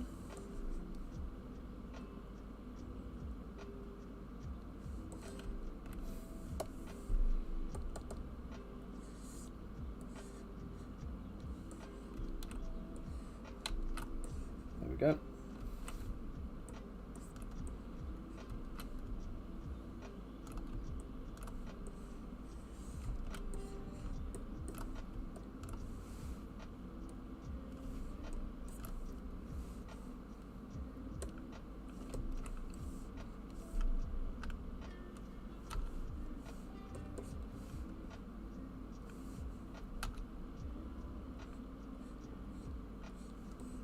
Hey, yeah, Chaz. How you doing, mate? Oh, Chaz, you've walked in just as I've done something.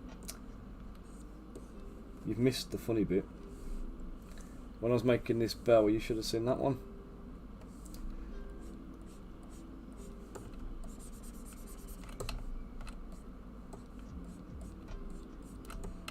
It absolutely looked like something that should have come out of an Ann Summers shop.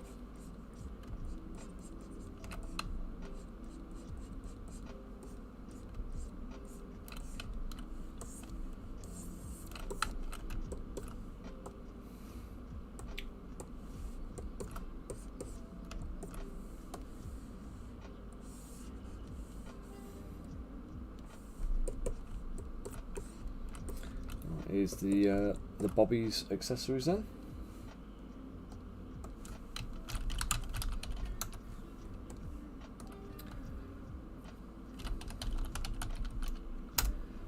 And the crossbow, let's add the crossbow in.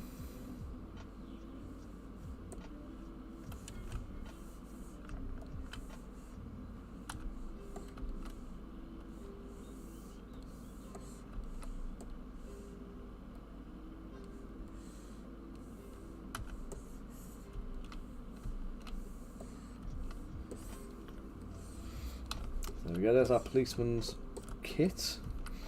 Then we got Mr. Bunker with his gnomish features and his attack rabbit.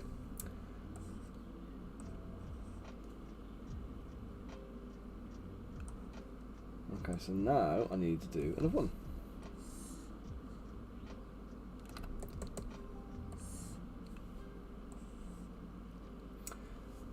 Now I've already got Josh done from his previous stream. I've got Elston in here already, so I can just lift Elston's head and drop it in.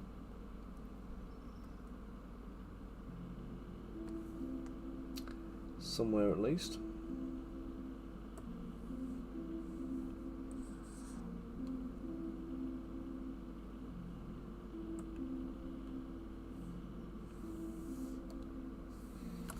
Right, I can delete that one because I've already got it in there.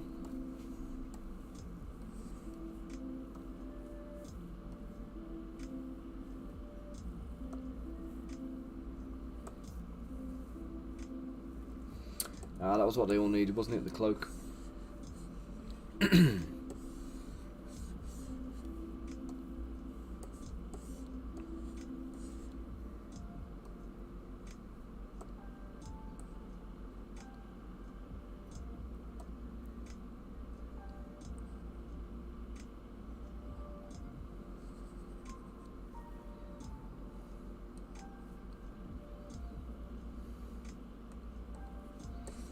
Okay, if you haven't already seen him, this is a little pseudo dragon I made a while back. He was actually part of my first ever Kickstarter. So he comes on a big pile of books and whatever else. So you can grab him in the web store.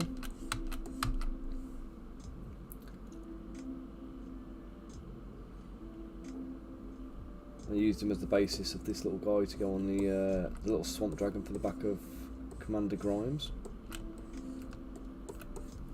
Let's just auto group him.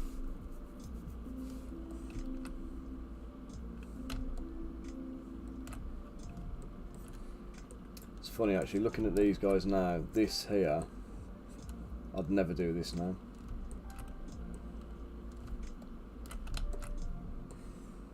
Certain of the things I'm seeing on these models are like, it's obviously how I used to do them in the old formats and stuff, but yeah, my working practices have changed drastically since then. Let's delete that.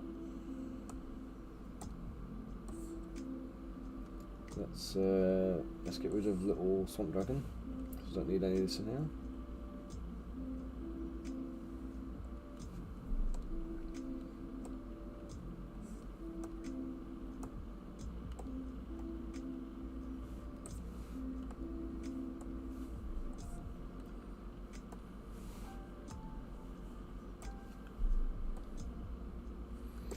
So here is Cheery the dwarf. And again, she's going to get a little bit of a rework as well. So I'm also going to be adding some of the others in there. So here we go. Here's Spud on his own having a drink. So I'll rework Spud. So he's going to have. I might turn him into Corporal Carrot actually.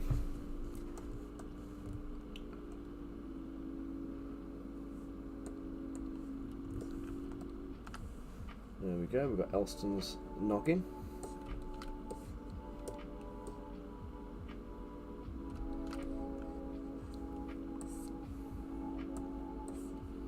Let's pop that up with the bunker head.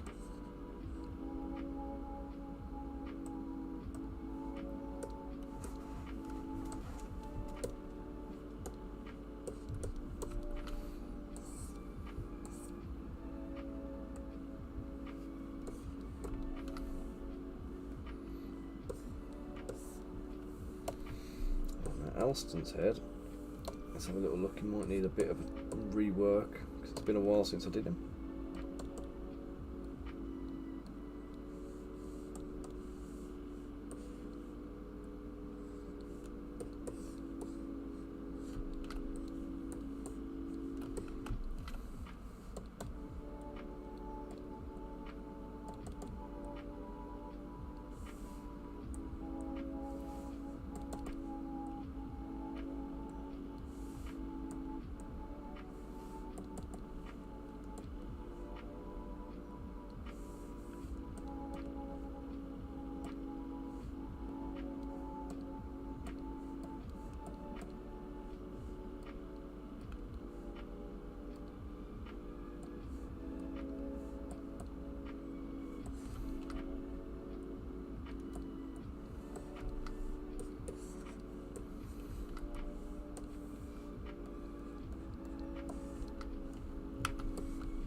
Now Elston is also supposed to be a halfling, I think we went for Elston. So let me just check. D&D, do halflings have?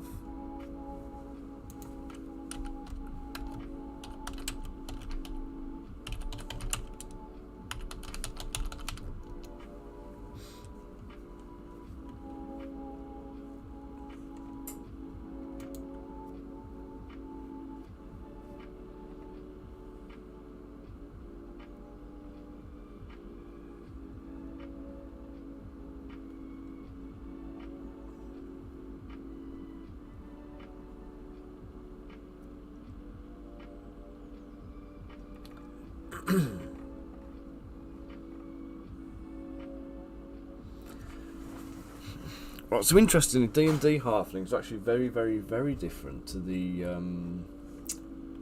halflings from Lord of the Rings. Well, the halflings from Lord of the Rings got like quite large, furry feet. We don't really have that with the D&D ones.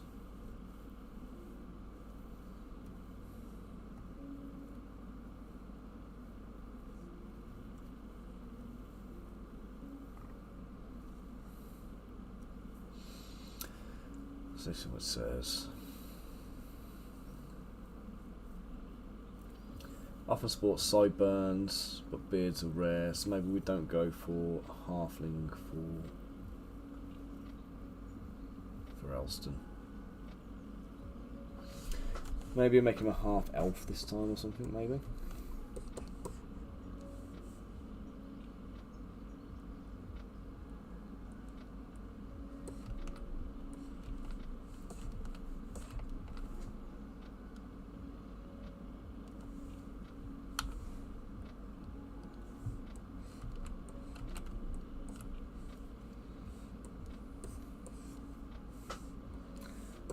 Carve his eyes out a second. Which sounds pretty vicious, but you know.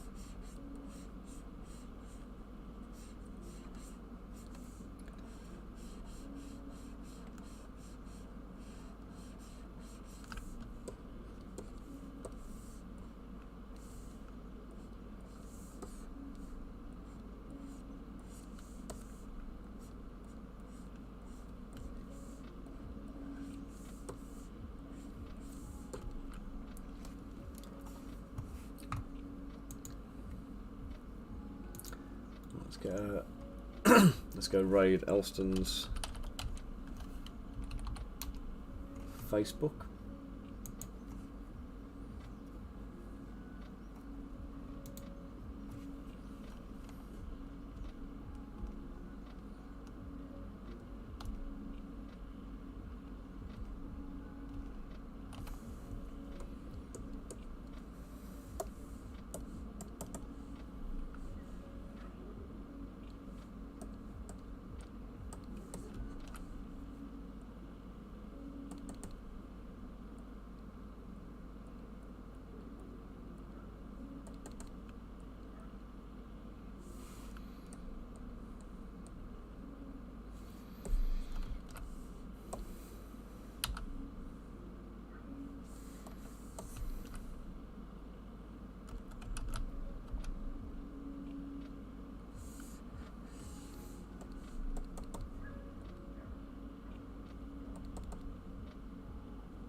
I think at this point, if I'm I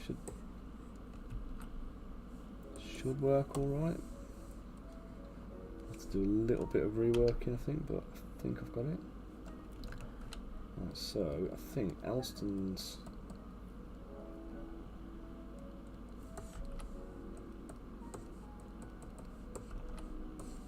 head is actually a little bit larger on the top here than I originally made.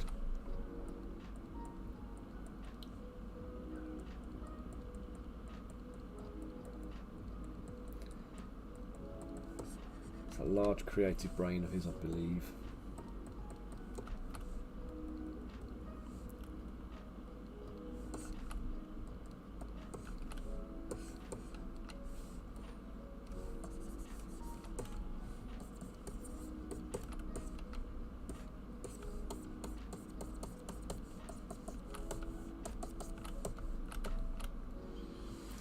Now his beard doesn't seem to be as big lately, so let's just tone his beard down a touch.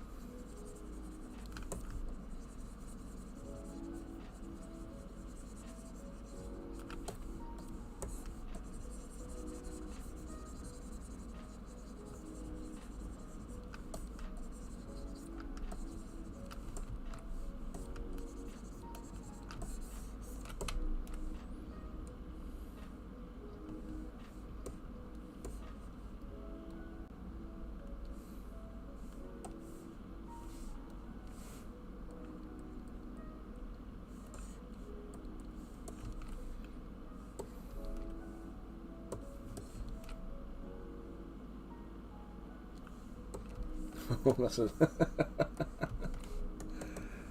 I love things like that. Little crazy moments. He's not expecting.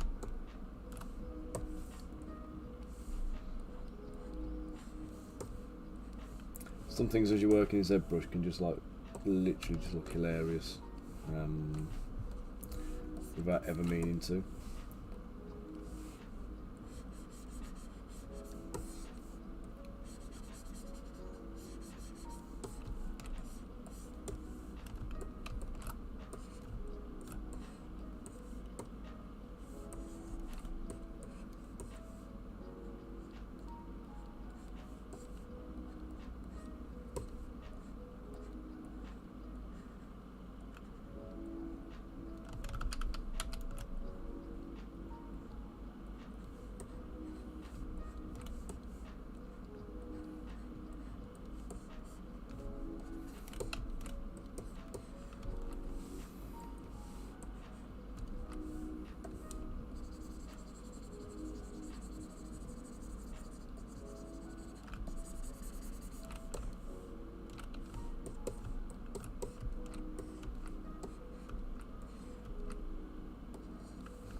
Yeah, let's just put it back to the effort.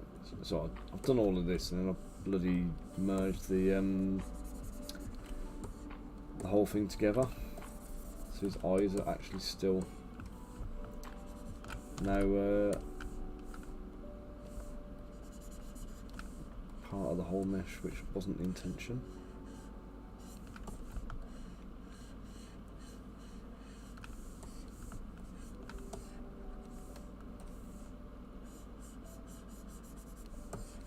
If you ever have to reshape the eyes, you don't want the eyeball to be part of the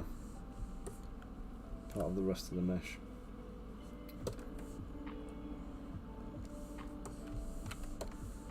Let's get Crazy Eyes Elston. Let's put him in the. Okay, and now I want to reduce.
let's get to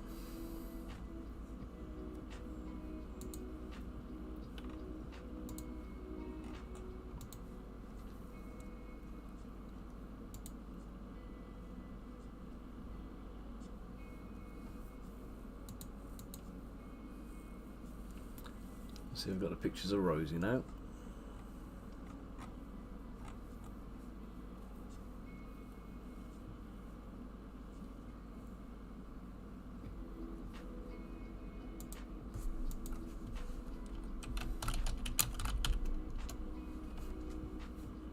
Doom, how you doing? Thanks for joining me today. I'm just doing some sculpting, some likenesses. I'm just trying to pull up some of the other things I've had sent through from people.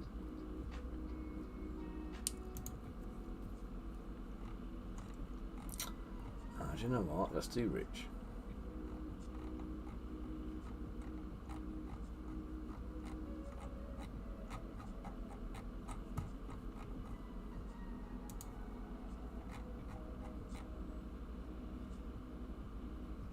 New to the world of D&D. Well, welcome to the stream. What brings you into the world of D&D anyway? Are you playing, or are you DMing, or have you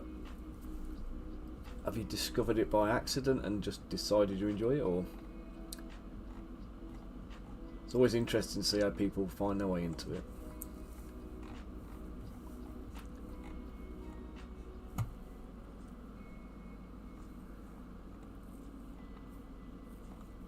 Okay, so Rich looks like he sent me tons of pictures of horses, but didn't actually send me a picture of himself. I think he posted him in the group, didn't he?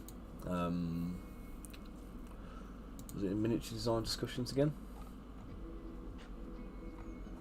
No. No, it wasn't in there. It's just Bunker posted him in there. Oh well, well.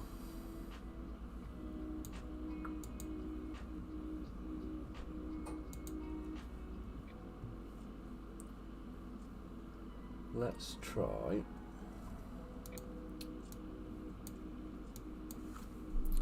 Let's just move Elston's head out of the way first.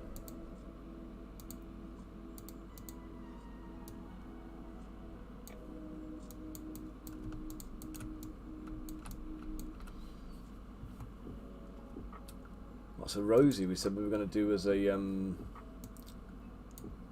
as like a sergeant, so maybe colon or something like that. Oh, RuneScape, that's a blast from the past.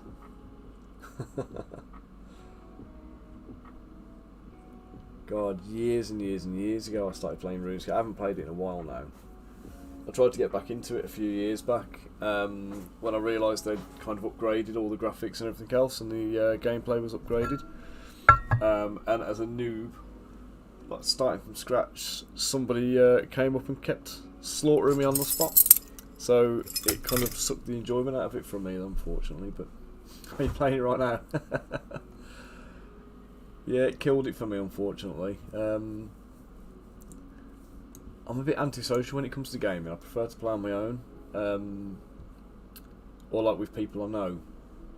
I don't like MMOs where there's just, like, you know, hundreds of people around and you've got to kind of, you know, share the world with them and stuff. So, like, I really enjoyed the Final Fantasy Online game, and I played it right up to the point where you have to fight Ifrit. And then when I came to fight Ifrit, it made me have to get a party of adventurers to proceed, because it takes you into a dungeon instance and you're not allowed to do it on your own. It's not even like you can't do it on your own, you are not allowed. You have to have a party of 4 players. And it's the first point in the game where they force you to do it. And it took so long to just get a group together, and then when I did, they were dicks, frankly, but it was just a headache, man. Yeah, I never got on with it.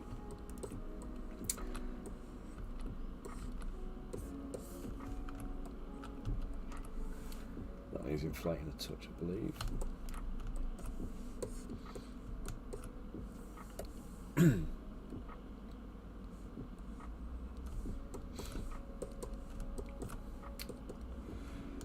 Okie doke, so what's next? Right, I need the reference pictures of Rosie then, don't I?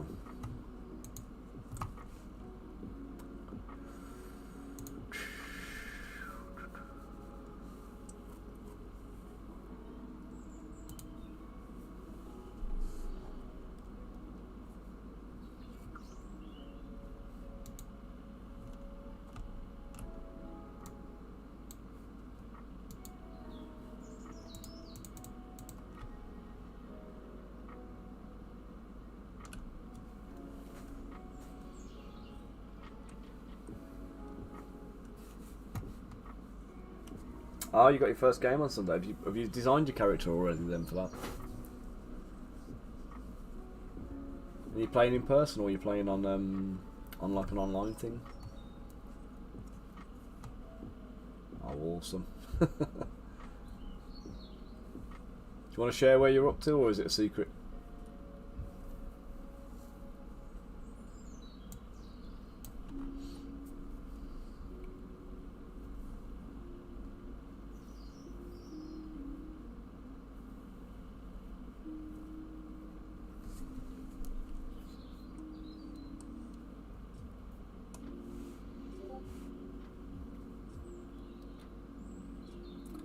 Let's duplicate this head.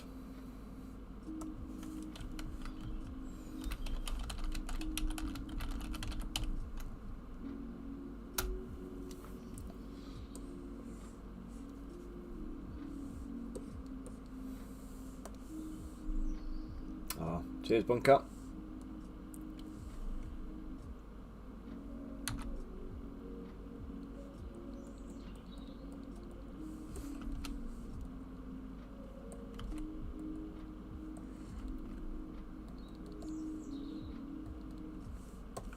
Let's gouge the eyes.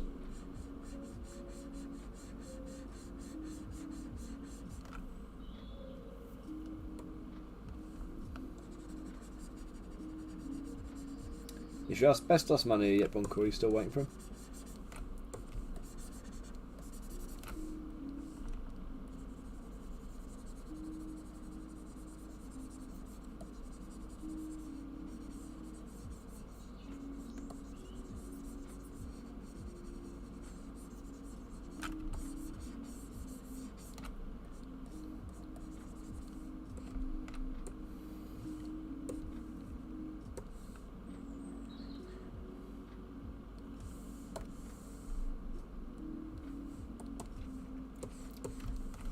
Typical, innit?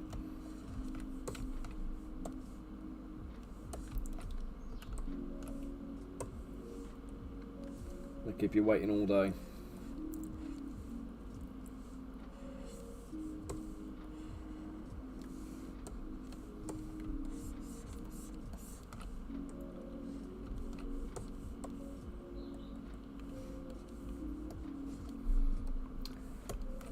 Right then. Let's, this one's quite hard, this one is. I don't know if you've got any photos of him, Bunker, but trying to get some pics of Rosie. He sent me some through, but they're all him in cosplay gear. And he seems to have a massive beard in all of them, I think, so I'm guessing he's got a big beard normally.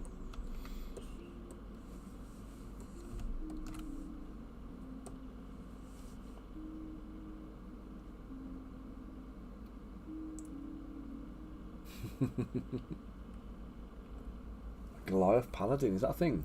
I suppose you can have anything now, can't you?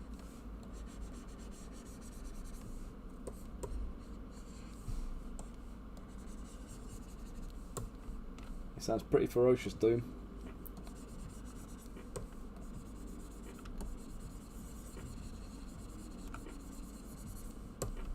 I mean, it depends on the group you're playing with, but I would say as well, and again, it depends what you want to get out of it, but if you want to really kind of get the most out of the game, kind of think about kind of like the character weaknesses as well. So instead of going for like an OP power gamer kind of build where you're focusing on what's going to make you like immense in the game, you can dial it back, and it's actually the character's weaknesses that are going to give you the more the most fun in a lot of cases. Like if you watch, have you seen what's it called now? On Amazon, the Critical Role thing. God, I've forgotten what it's called. Vox Machina.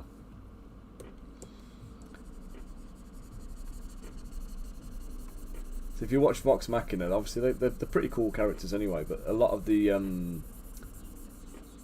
stuff that happens in there that is like entertaining. Some of the funnier bits are where the characters screw up. And obviously that's it's quite a good part of the game to kind of like embrace those bits. And there's another channel I like as well on YouTube, which is called All for One. And if you watch that one, they do a lot of skits, and I think the skits are based on their D&D games that they've actually played. And they've basically like cosplayed them all up and acted them all out and everything else. And there's bits where like they've got, you know, the whole party are in like a clearing with bandits around them. And they look for the bandits, and every single one of them fails their perception checks. And like, the bandits are like literally in the skit where they do them. They just sat there with a stick in front of their face, standing next to a tree, pretending to be a tree. And the players are walking right up to them, staring them in the face, and kind of going, "Yep, that's just a tree. There's no bandits here." And then they go to sleep, get robbed blind, and wake up naked with nothing. But like I say, it's all part of the fun and part of the storytelling part of it. But equally, there's a lot of people who play the game for the hack and slash qualities too. So you know, depending on how you want to play it, really. But also playing with a wizard, barbarian, and ranger. All right, so you got three kind of fairly standard fare kind of characters, and then you can hire paladin. I like it.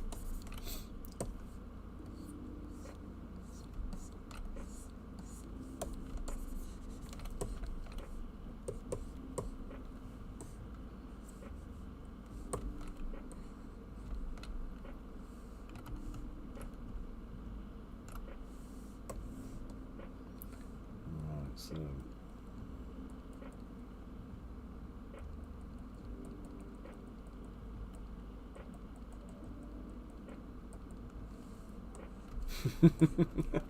the Goliath is the group healer. I like, yeah. So that's the kind of thing that's you got to expect from it. The other thing to expect as well is whatever plans you think you've got of how this game is just going to be completely badass. You've got to expect them to just go out the window. Looks like Patrick Stewart a bit, doesn't it? Until I've added those last two bits.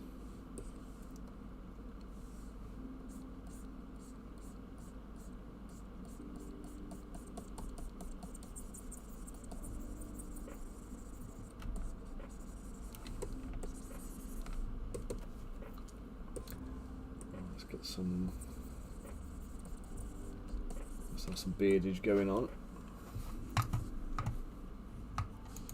Yeah, like I say, man, the big U-turns and the things that catch you off guard, they're the fun bits, man. Let's try that one.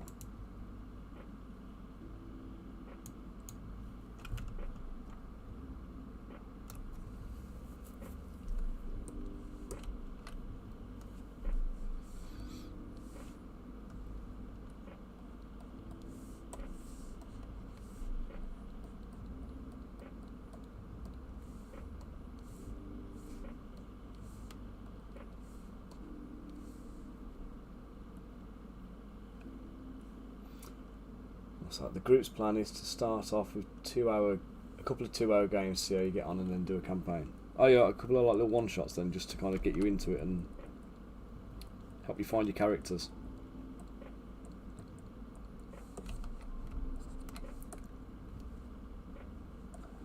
Yeah.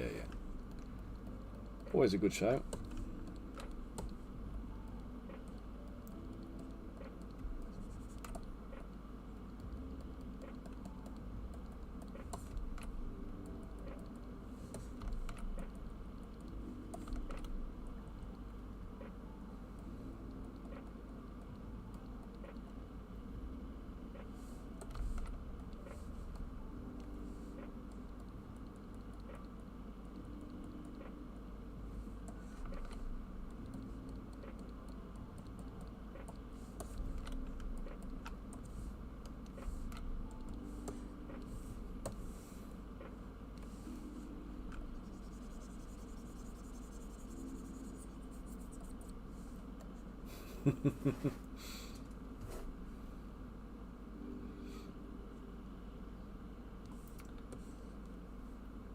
Very nice. It's sad to see it end, isn't it? When you've been running it that long. It's good though if you can get a group of players that will commit to it for that long, though. I always think people these days don't really have the same attention spans to be able to kind of do that kind of gaming for the most part. So it'd be nice to have a group that can do it.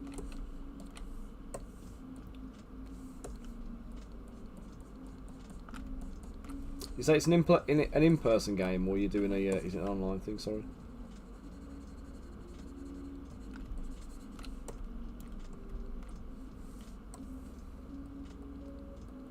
Even better then. Have you been on Hero Forge then and made your character of your the model of your character?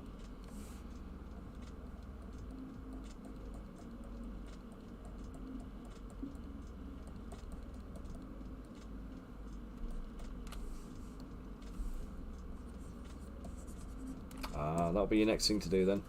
Now that you've got your character in your head and you've got an idea what you're doing, you want to go onto the Hero Forge website. You don't even have to buy them. You can just download. You can just do a screen grab and use it as your character sheet, character art. But if you've got a 3D printer, or even if you haven't got a 3D printer, you can order them to be like delivered. Like they'll print it and ship it to you.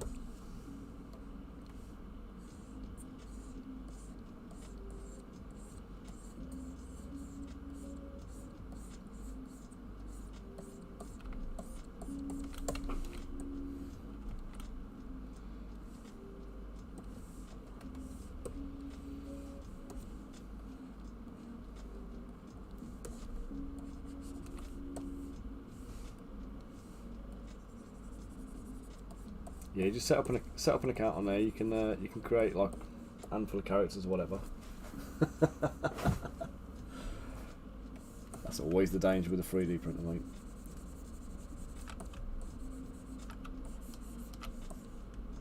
There's just too much out there to kind of do.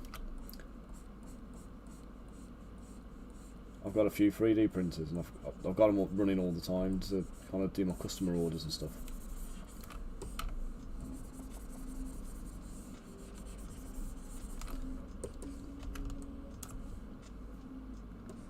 Do you know, I've thought the same thing. There's a company, I don't know. Oh, jeez. I don't know if I don't know where you're based in the world, but there's a company called Ravens Forge. I don't know if they've still got them or not, but they had in the clearance section they had some Zelda shields. Let's see if they've still got them. Yeah, check this out. So they've got them here in the Zelda thing. Instead of being 89 quid, they're 59 quid. Oh, brilliant then. So in the UK as well. So these are a UK based company. They've got these in there. They basically said that the painting on the product wasn't as good as they wanted. So they normally expect a higher standard. So they bulk ordered these. I think they had the blue ones as well. I think. Don't know if they've still got them or not though. Doesn't look like it. They had them in the sale anyway, but yeah, they've got the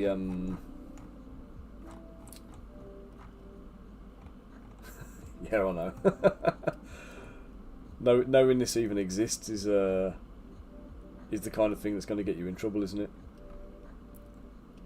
There you go, you got lightsabers and stuff in there as well, the Witcher swords, like these dwarven swords. A lot of these ones, like I say, the second, so they've got like minor damage to them, so they put them in the sails and things. But I mean, who wouldn't want a war hat, even if it was slightly damaged? You know, who wouldn't want a nice war armor for 40 quid? But yeah, the lost it now. The Zelda shield. I was looking at them because we bought one for my son. The sword, the Master Sword. We bought one at UK Games Expo in one of the foam cosplay props. And then obviously this one comes around. I'm sure it says it was. It's a resin shield, 60 centimeters, 3 kilograms. Hand painted monochrome version of the original. So obviously, if you want it all in blue and everything, you just repaint it yourself. But yeah, the hand painted finish is highly variable. So again, I think they're made in China or something. These ones are, and they're kind of like produced in bulk. But the hand painting on them can be a bit ropey. But yeah, we've been doing my son's bedroom up, and he's got his I've been painting like a mural on his walls. He's got a big like Link as a centerpiece and all his other favourite kind of like game characters on there, and it's gone together quite nicely. As I've just got to make a little mounting plate for his wall now, so I'm going to do like a little make a little Triforce type sword holder, and then hang it up on his wall, so it's all good. But right.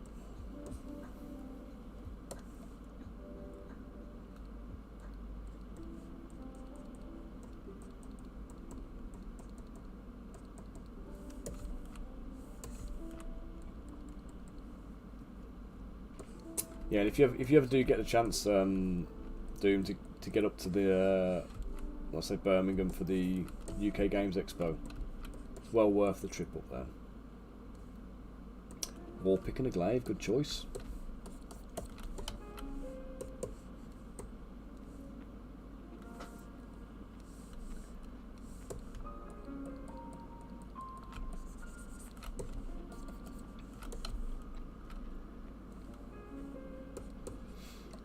Yeah, give the Hero Forge site a check out and see what you think of that. I say they'll do your models for you, print them out and like send them to you. Midlands, yeah. So I am literally I live in Solihull, so we are just based 2-3 minutes away from the NEC where they do the UK Games Expo and Comic Con and everything.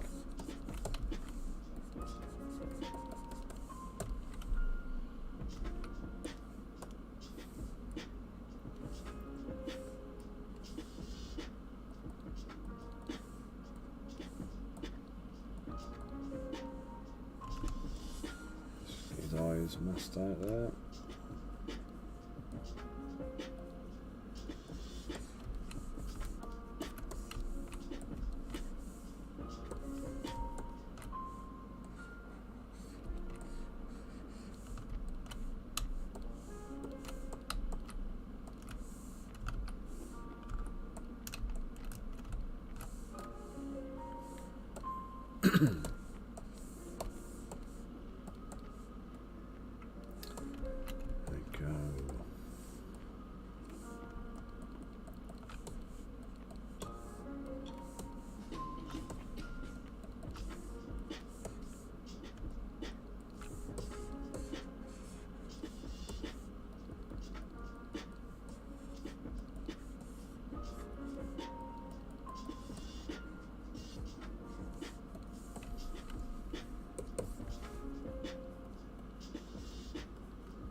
Bunker, you about there, mate?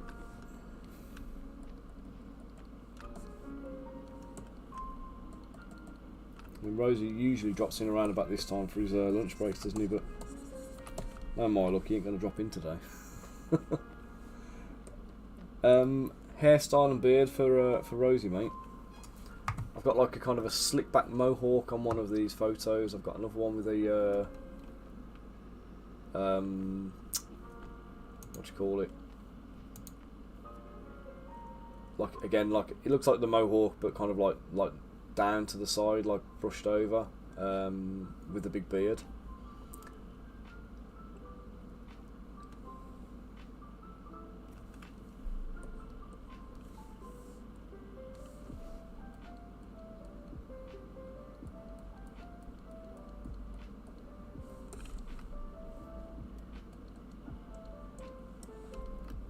Oh, wicked, yeah, go for it, mate, go for it. I say, I've only got cosplay pictures of him, so it's hard to kind of like figure out what I'm looking at here, because I don't know how much of it is costume and how much is him, if you know what I mean, so...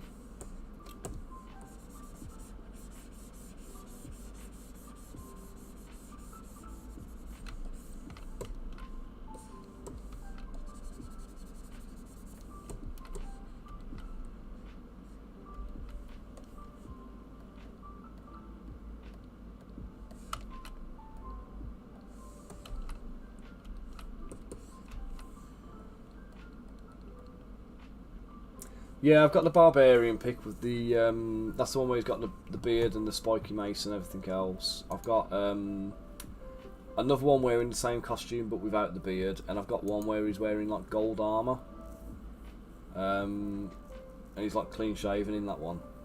But that's what I'm saying. Like the three pictures I've got, he looks so like drastically different in each of them. It's hard to try and get a gauge. You know what I mean? And they're all quite low res, like pixelated images, so it's quite tricky to kind of...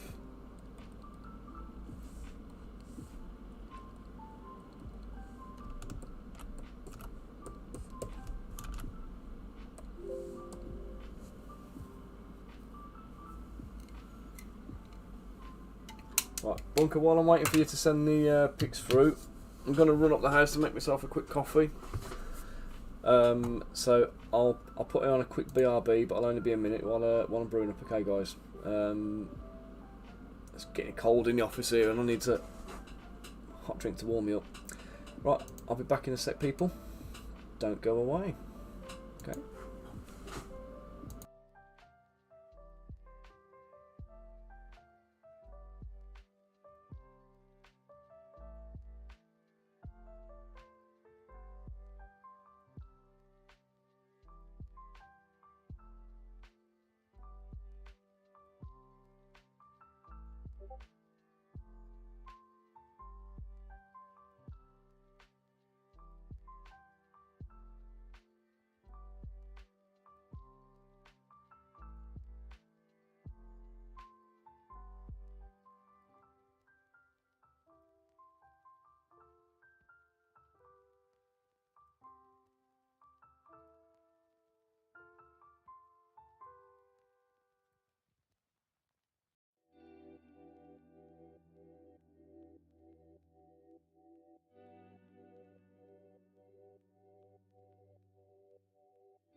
Right guys, back now.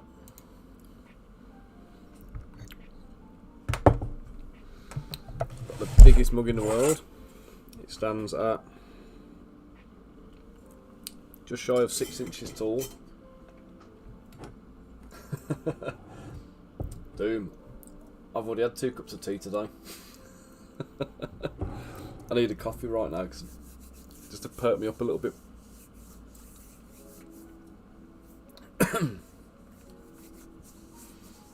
Thank you for the follow as well.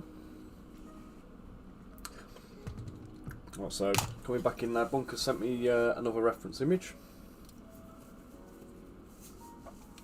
So let's go and get this updated. Updated? Adjusted.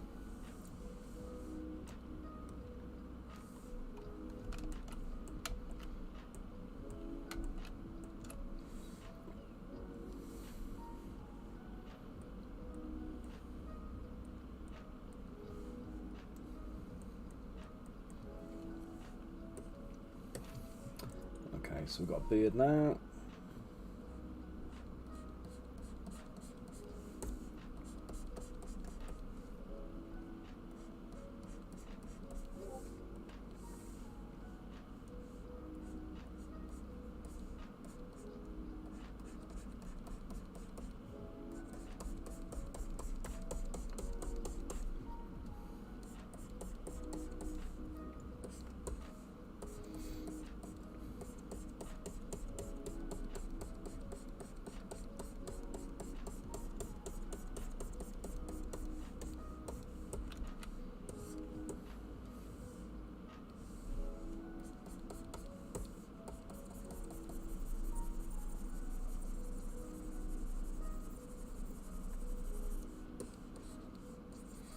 Yeah, I never understand. You know when people say, "Oh, I only drink tea. I don't drink coffee. I only drink tea," or "I only drink tea. I don't drink coffee." You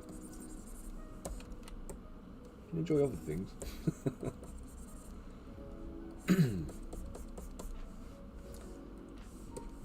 be honest, I started drinking a lot more coffee since I started sculpting, and the only reason for that is down in my office down here. So my office is at the bottom of my garden. It's like a log cabin building. We don't have like piped water or anything like that. We've got no, like, the only thing I've got down here is electric and Wi-Fi. I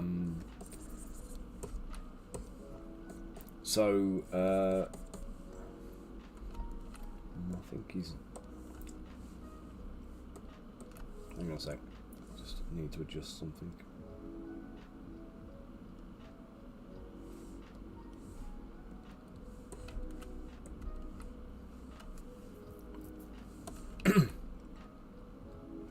So yeah, so basically I need, what I needed, that's what's wrong. So Rosie's eyes are very round.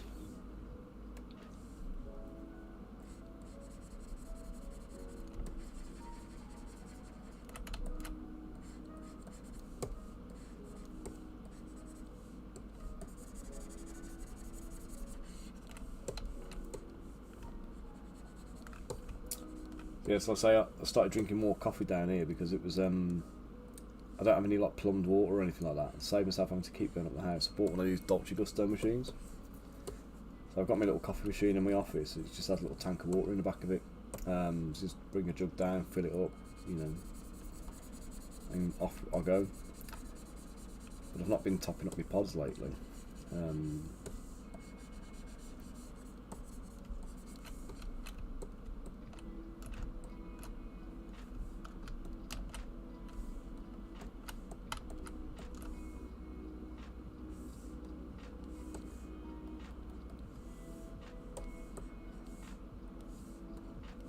So I'm having to I end up going back up the house for to make teas and coffees slow.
smooth out all the beard and stuff, and let's get some stranding going on.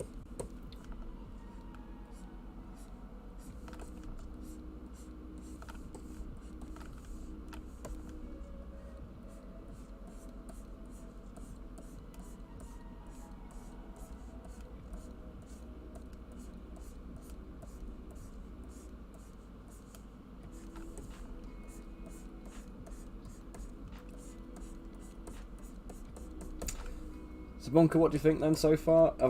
Does it look like him? I'm struggling a little bit. Will you be happy with it? Do I need to change anything?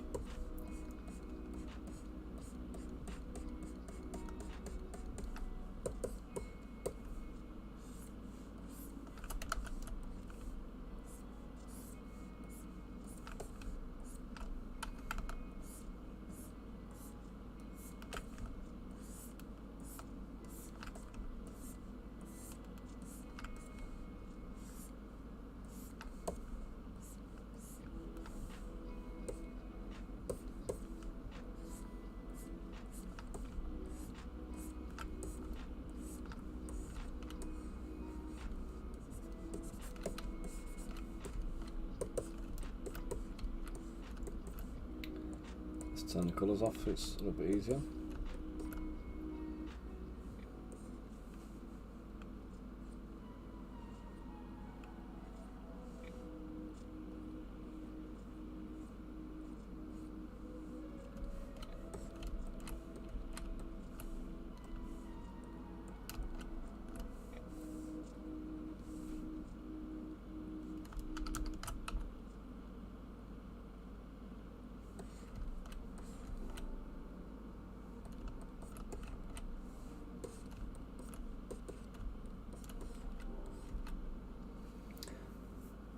Yeah, so we said we're going to do Rosie as a like quite a stern sergeant kicking ass. We're going to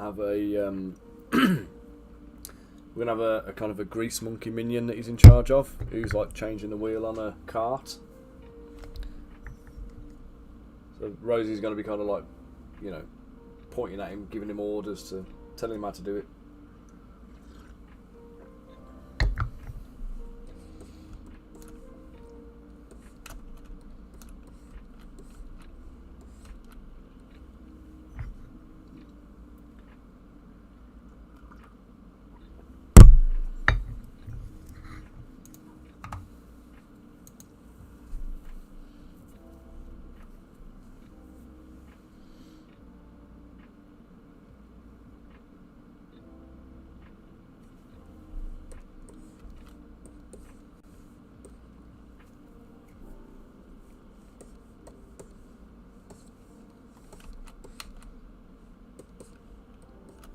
Right.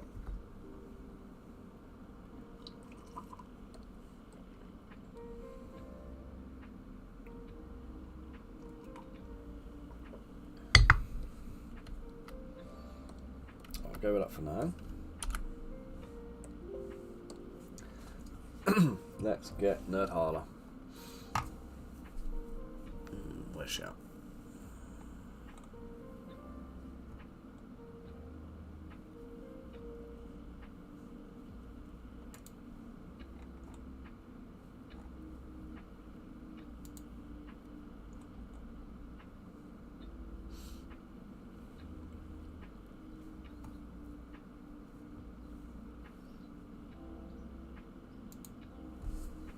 Do you know what? I've found Kev. Let's do Kev.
Yeah, Doom. Yeah, this is my full-time job.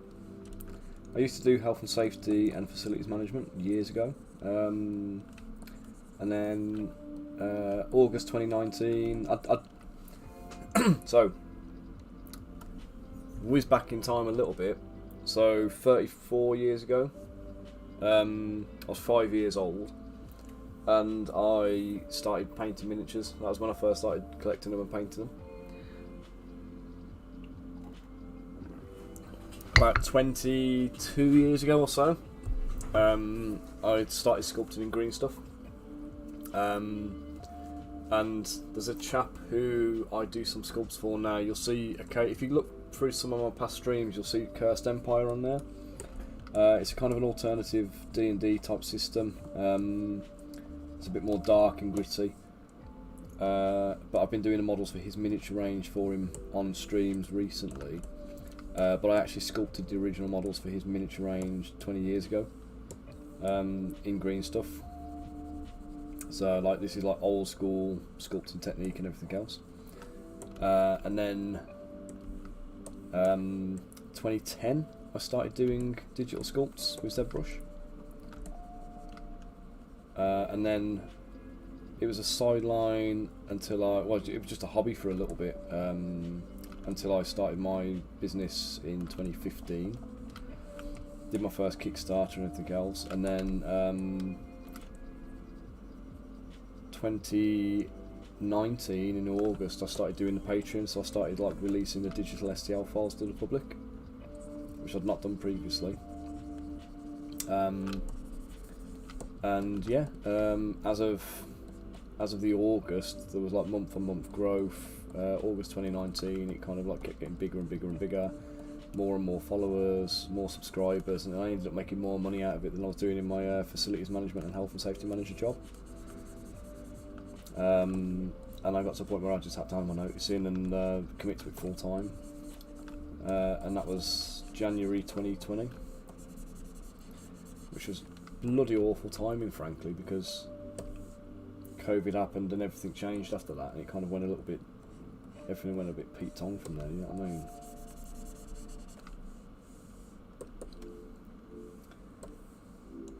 But yeah, it's been my full-time job for since about 2.5 years, 3 years. Oh god, 3 years? Yeah, 3 years now.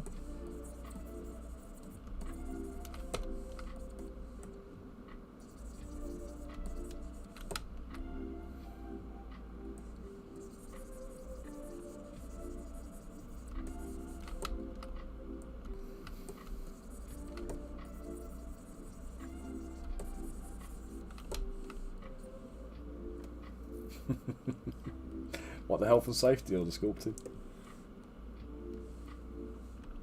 I'll be honest, I didn't have a lot of patience for it.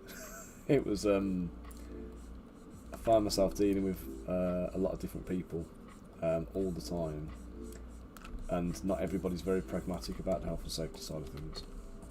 I always took it as a very sensible approach to things. I'll take it on the basis that if you write a risk assessment for something, I am going to audit you on it. So if you don't want to be audited on it, don't write the risk assessments. And the last place I worked, I went into the one area and they've got risk assessments for everything, including how to make a cup of tea.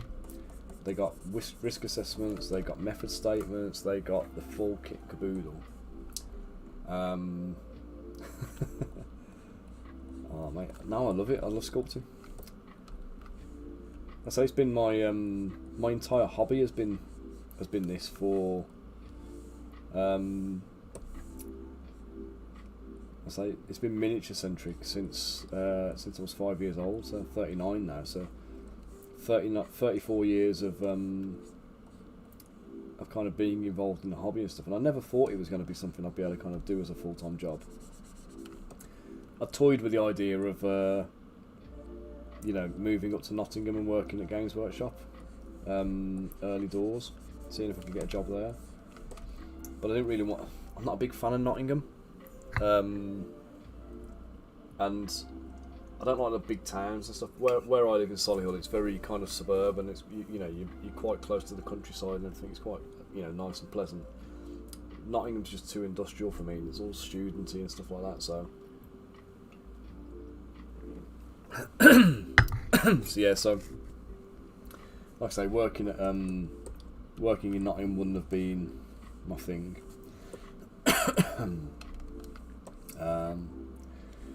And I looked at things like, I even looked at moving to America at one point and see if I could move to Texas and work for like Reaper or someone like that.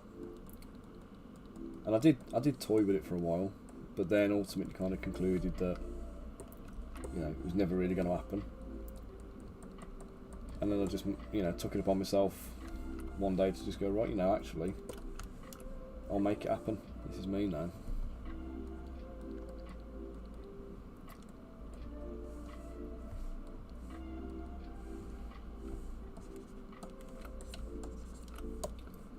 And I said that's just been me for the last 3 years now, just doing this full time, every day, coming down my office, sit down and you know, grab a cuppa.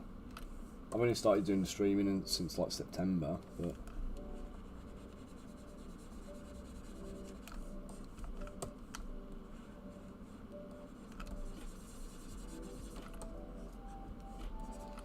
I did start trying to start the days when I originally started doing it. I was going to start doing them, doing like a little drawing exercise just to kind of warm up a bit. But then I soon found that they kind of ate into my time a little bit too much, to be honest. Yeah, it's one of those weird ones. You know, you do something you love. You do your hobby as a job and stuff. It kind of doesn't feel like work.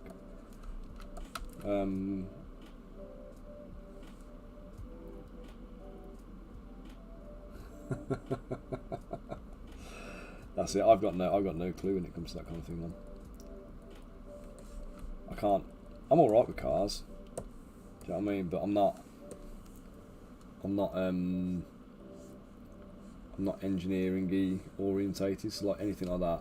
Even like electronics and stuff. I don't really like doing electronics, and I have to do a little bit because of the printers.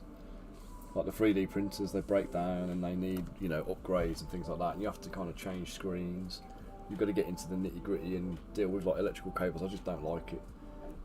I don't trust myself to not screw something up and destroy it beyond repair.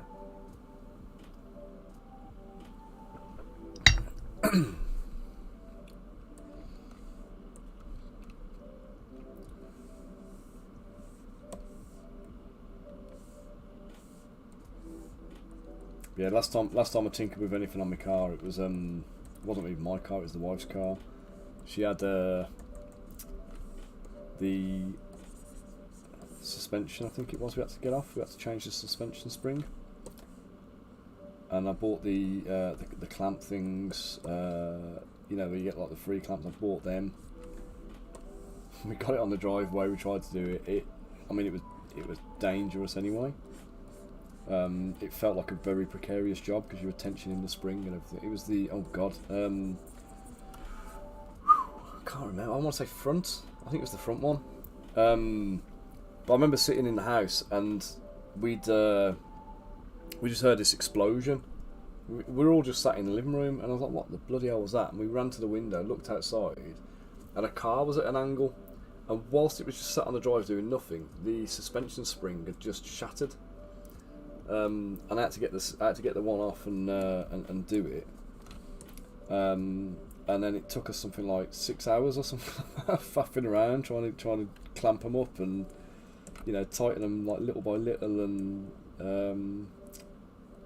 get the old one off to put the new one on. And oh mate, honestly, never again. So yeah, so we a couple of weeks later, the other side went. Anyway, I was just like, you know what, click mechanic, man.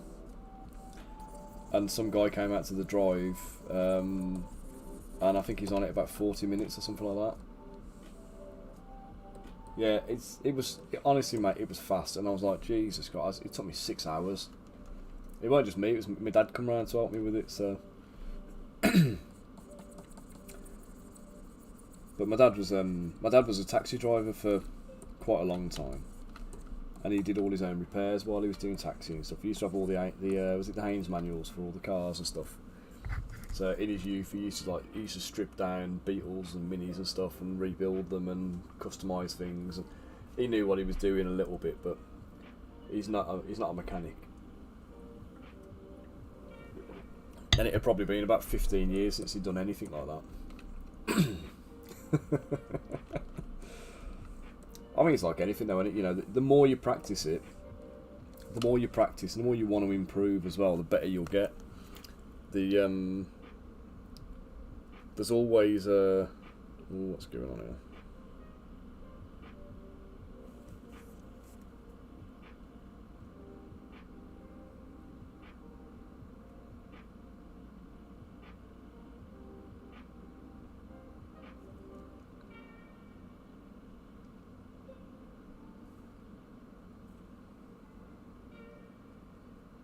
Sorry, my mum's had an email from me, but it's not from me. It's one of those spammy things. I just need to check and see if it's something that is yeah,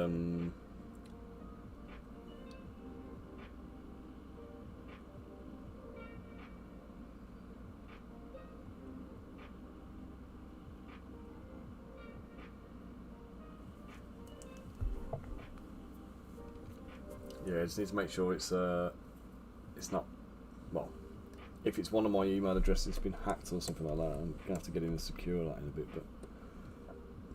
But okay, so Kev.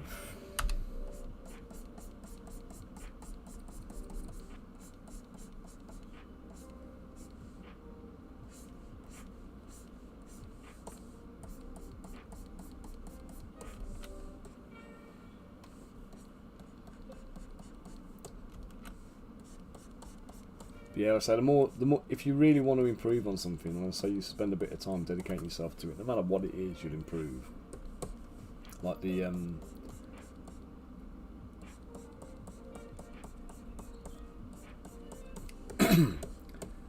I can show you something I sculpted a long time ago, and you'll see a kind of a massive improvement in my sculpting from then till now.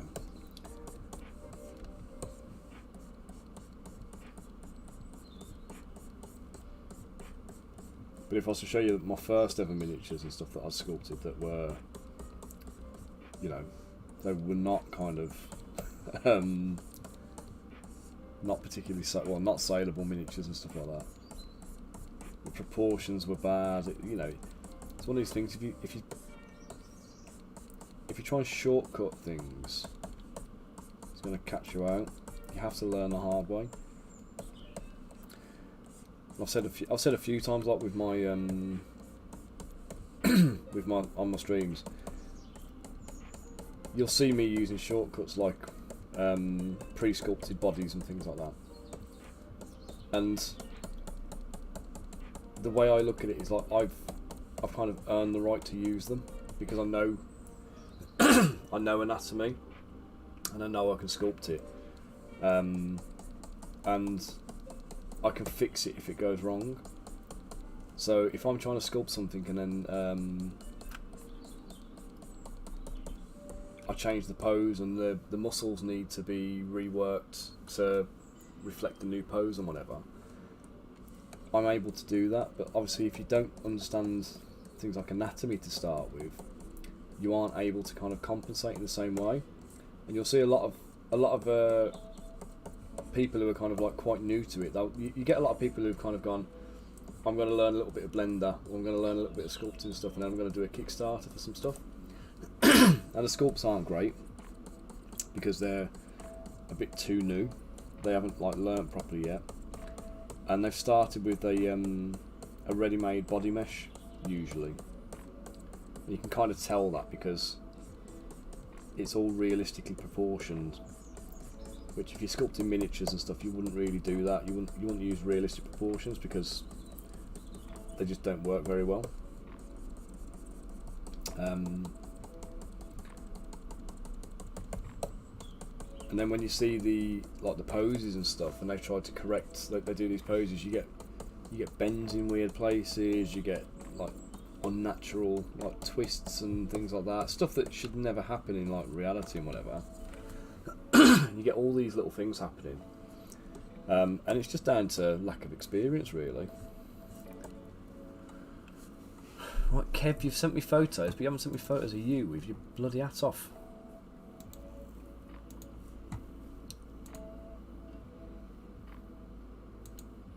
Let's go Facebook stalk Kevin now.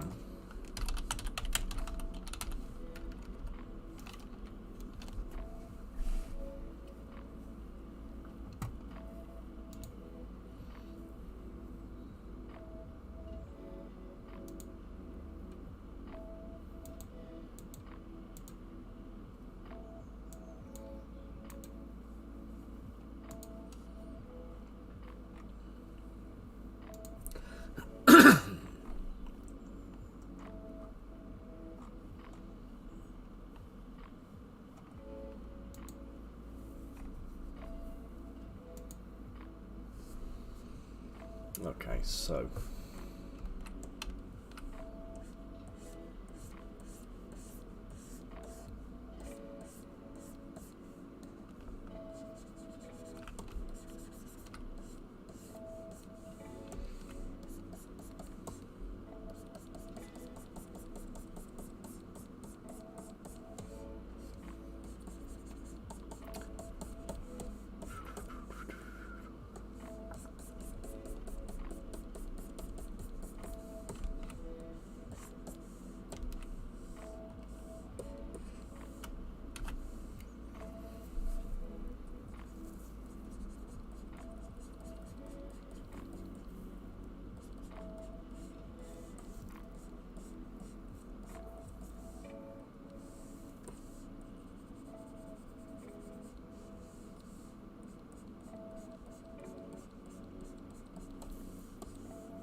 yes, the point of my kind of like little my little rant and chat or whatever it was then was basically, as long as you don't try and cut corners and you practice properly, you can kind of get good at anything you want to get good at, really.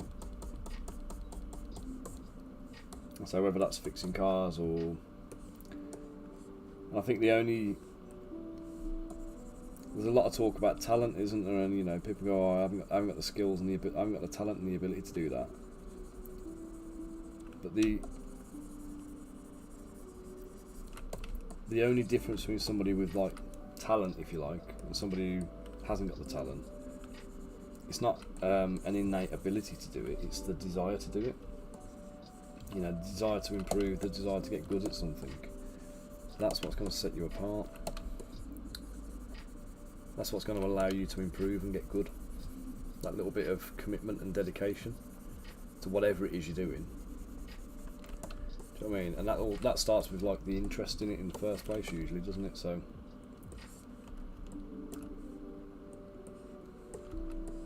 right, Kev currently looks like a weird Superman at the moment. So, let's see what I need to do to fix that. So I think.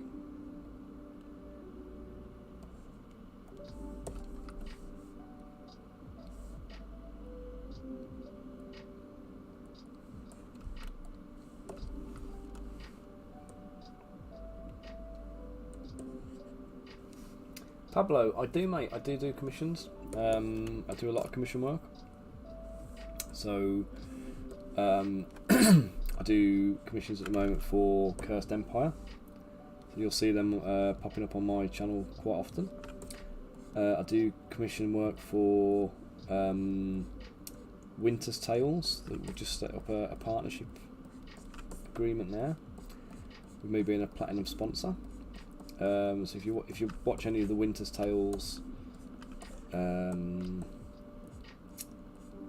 you call it, like D&D shows on YouTube, or Twitch or whatever, you will see my model starting to appear in there now. And then we've got Futsal Miniatures, Warhost. We do the Baron's War range, Mortal Gods, and Gangs of Rome. So yeah, that's another one of the guys I work for, or another couple of the guys I work for. And they're just regular clients, but I do odd commissions for people as well. I've got a couple going on at the moment. One you've just reminded me I need to send a contract out to, actually, so we can get the ball rolling and get him an invoice.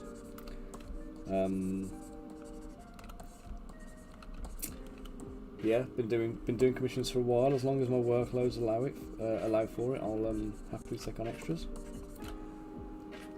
And Doom. To be fair, I've been using Spanish. Yeah, that's it. You've had the influence, haven't you? And that's a big part of it sometimes, isn't it? Just having somebody to learn from.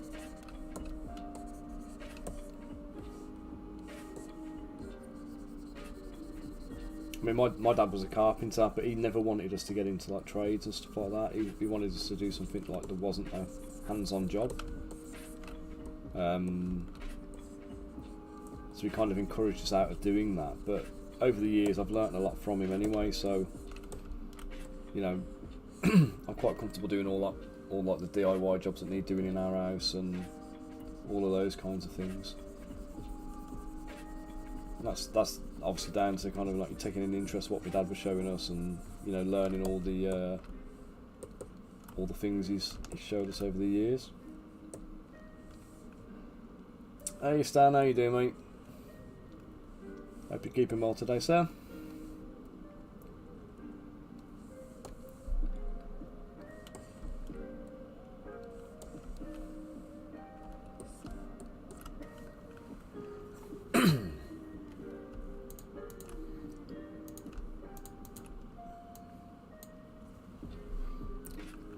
Right, what shall I do with Kev?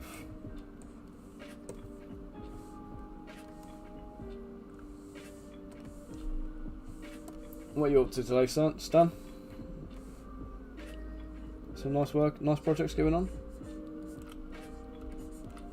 Anything interesting you want to share?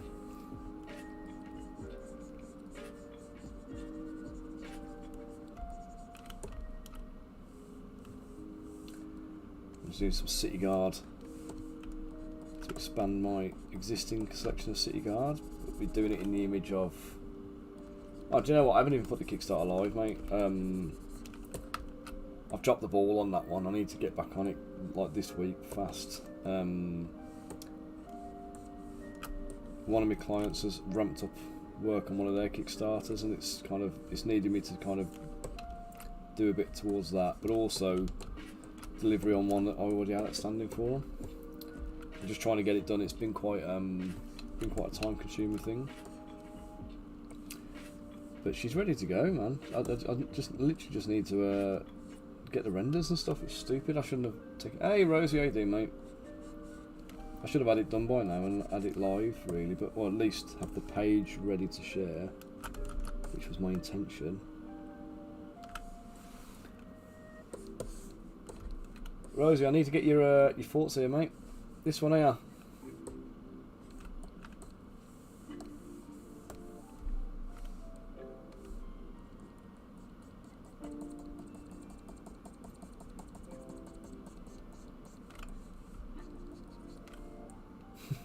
I can and I am. I was hoping you'd pop up today.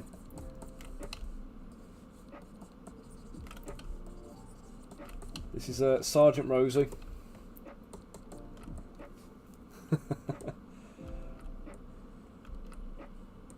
What do you reckon? You happy with that, or do I need to tweak it? Because I was saying to Bunker, I was working with the images you gave us, but they're all. He doesn't actually know. I haven't got a picture of the back of your head, so I didn't know what I was doing with it.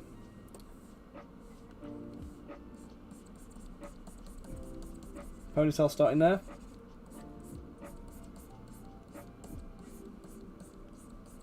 Brilliant, mate, brilliant. Sweet. Well, I'll pull it back to there. We'll add the hair strands, and then what I'll do is I'll put the ponytail on when we're doing we'll put the ponytail in when we're doing the actual posing and stuff, so it can run down the back of the armour.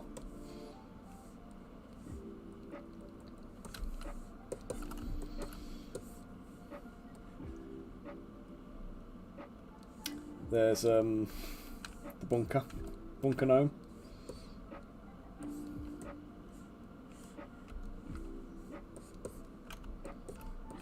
We've got Elston here, and then I'm just working on Kevin. There's Bunker's attack rabbit.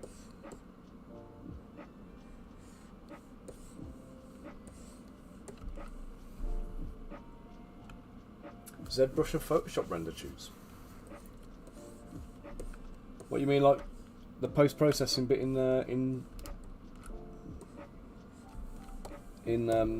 Photoshop? Oh God.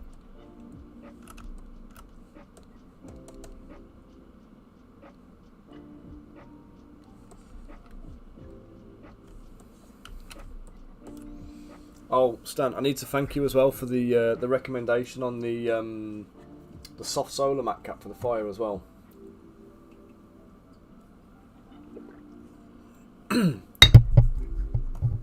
Yeah, I thought that too, Rose. He's got a good look about for being like a Viking kind of warrior, hasn't he?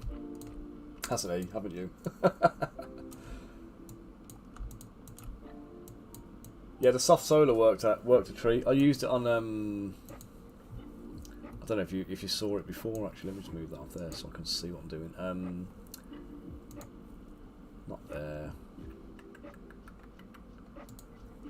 I used it for the Narzu gun to render up the fire on him. And now things are in a weird order now.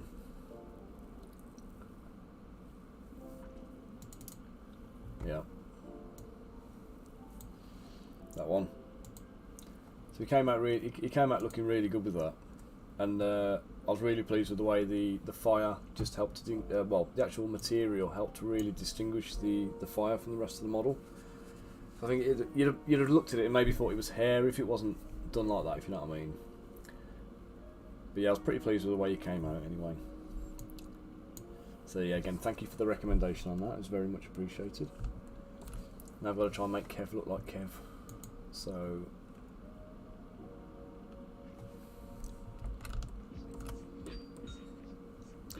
kind of looks like. Let me just pause it a sec, guys. We've got somebody at the door.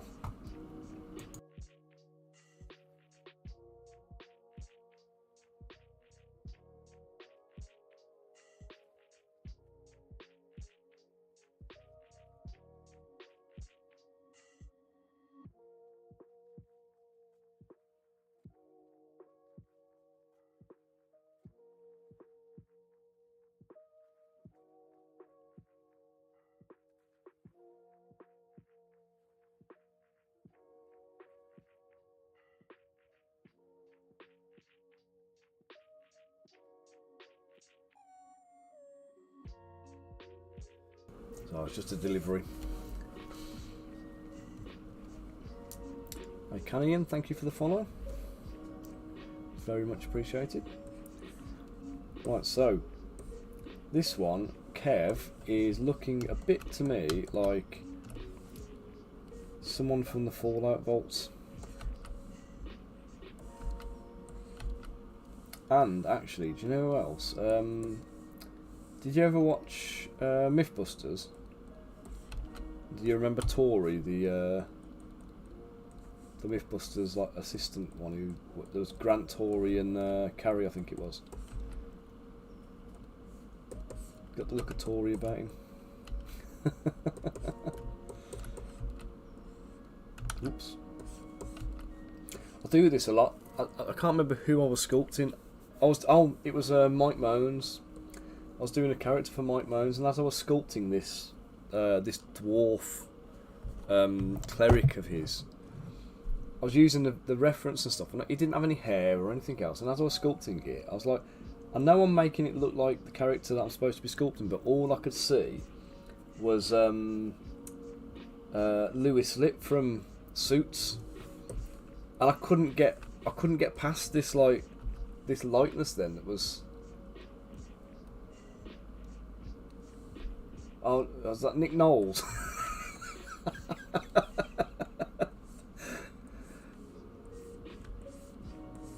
It's really hard. Do you know what? It's really difficult as well. It's like,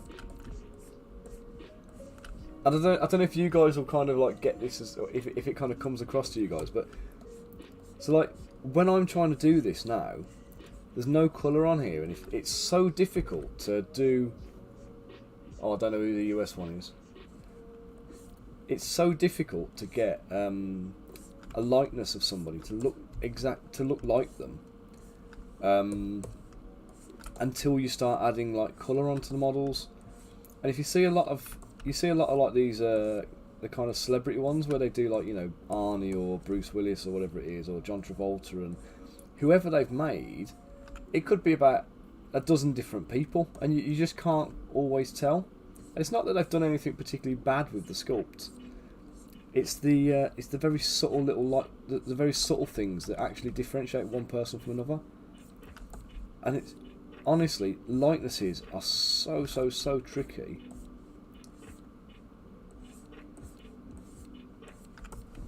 And it's things like we look at beards. Like the beard on this guy here is very full because it kind of has to be. It's the only way I can really do a beard on a miniature. But if you look at Kev's beard in real life, it's not actually as kind of thick and bushy as that. Let me get the Kev pictures up again.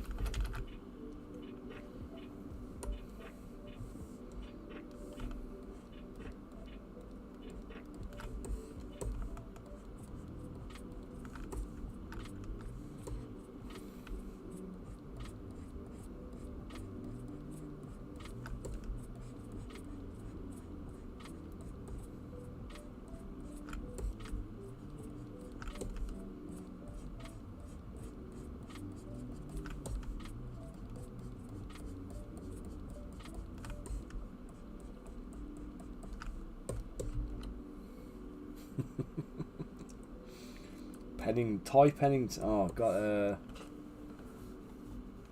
check it now, haven't I?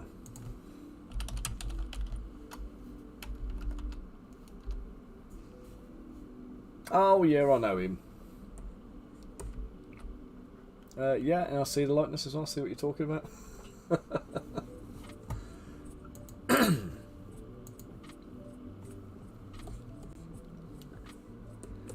I think. Do you know what? I've just realised I've done wrong. Yeah.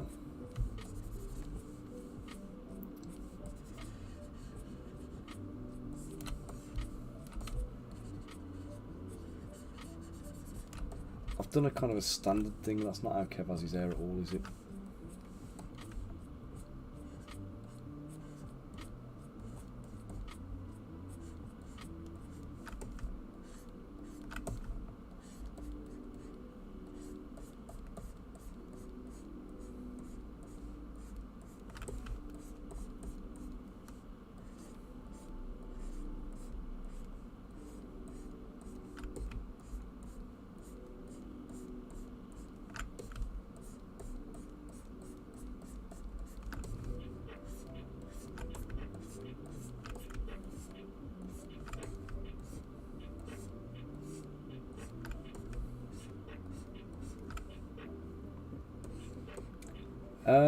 Well, average commission miniature for like one model would set you back, if you've got a concept art for me to follow, 450 quid. If there's no concept art and I'm designing the model as well, then 550.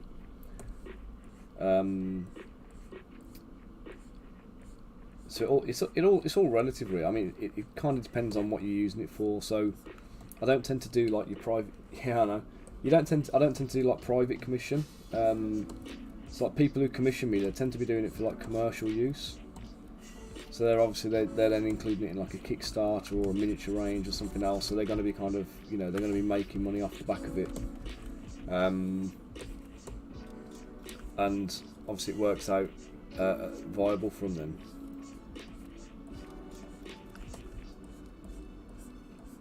But obviously it's not it's not viable to pay that kind of money if you were looking for like having your D&D character made, for example.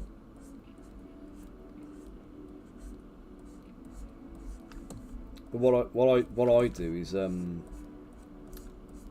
keep like a component library of everything I've done. So on my Patreon page, there'll be a link there for you to download the component library. So you'll have like tons of swords, axes, spears, crossbows, bows, arrows, all that kind of good stuff. Heads, hands, several animals, just bits and bobs really.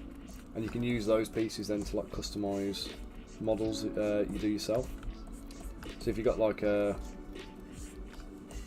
miniature that you were using,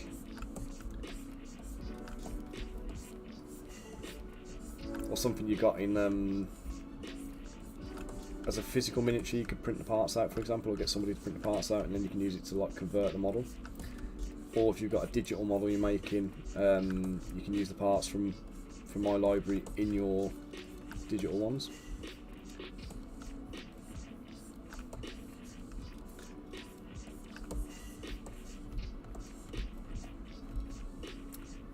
Yeah, it's one of those things, man. It's a skill in it, so.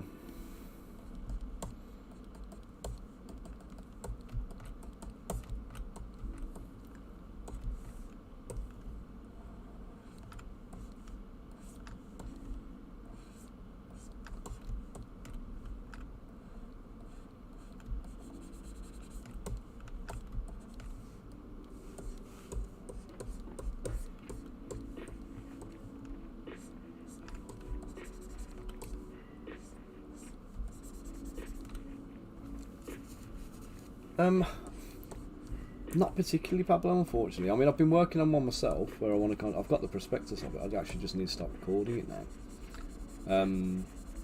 The reason I'm actually using the screens that you can see at the moment, where there's just my logo in the corner and the rest of the screen is kind of, you know,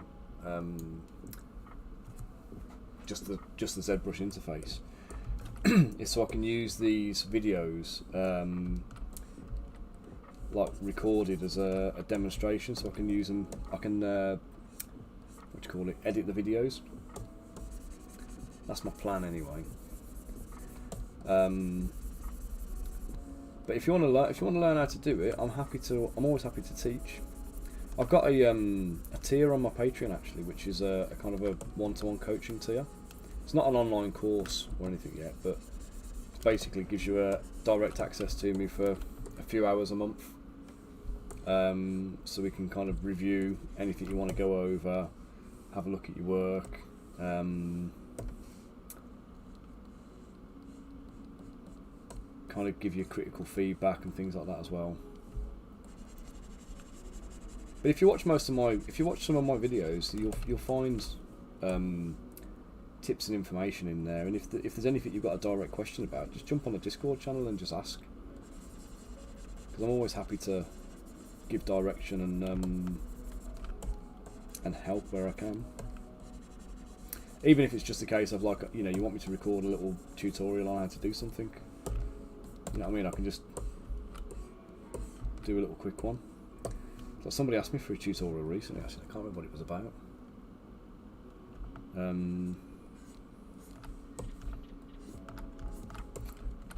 I'll need to have a look at that.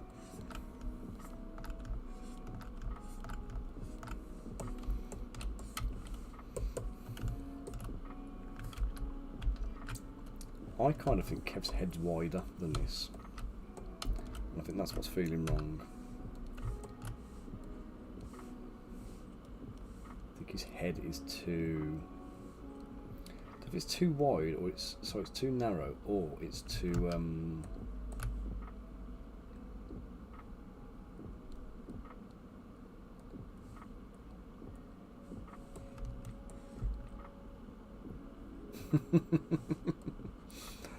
Oh man, what are you doing in Tesco?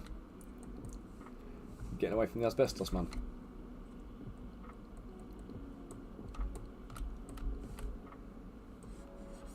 Right.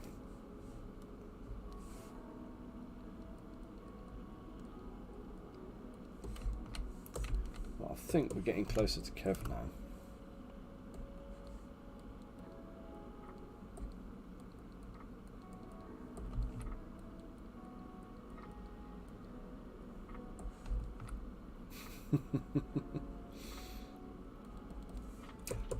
Sorry, Rosie, I read that. I don't know why. I thought that was bunker.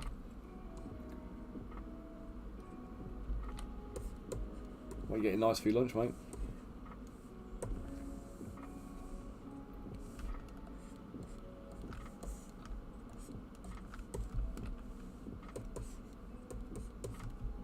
It's like the little Tesco's. What was it now?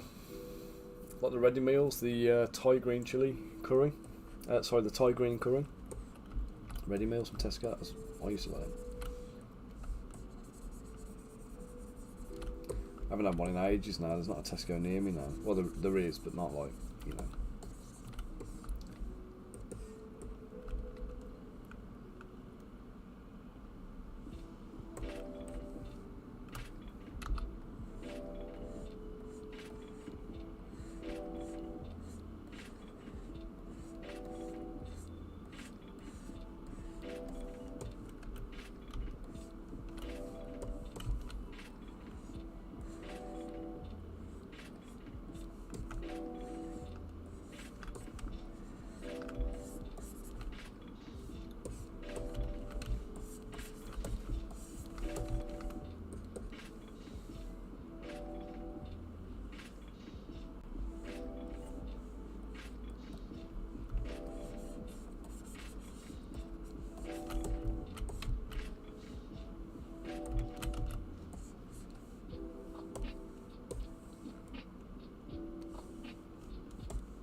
I think his nostrils are a bit wider at the back as well.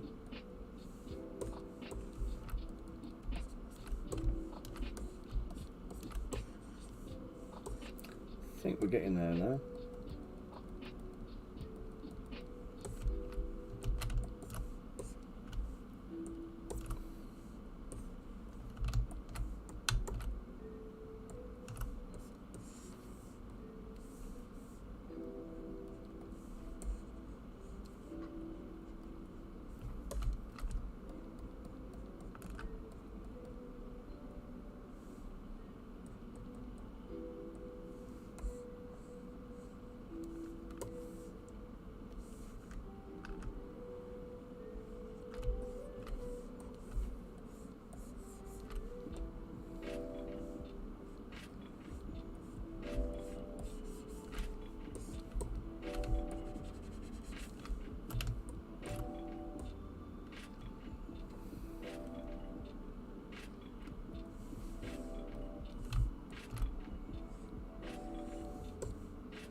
Right, and there we go, there's Kev.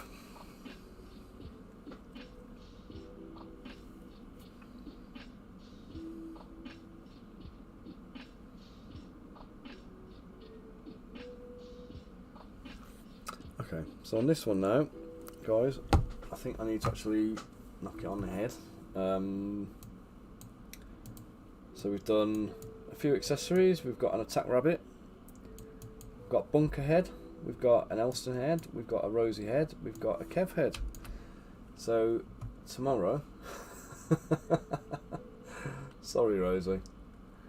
So you can always watch. You can always watch a bit of the stream back later if you need to catch up on it and whatnot. But so we need to do. Well, let's duplicate these a few times. So I'm going to bookmark one for Nerd Harler. And then we've got Ross Frohammer. we're going to have Josh Pickle Jar.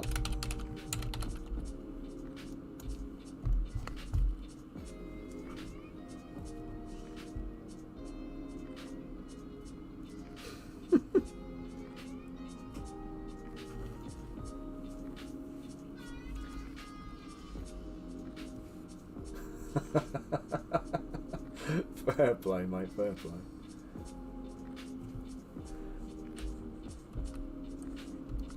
Right, so we've got Josh Pickle Jar, we've got Ross at Fohammer, we've got Nerd Harla. I need to do. What's his name now? Check my emails.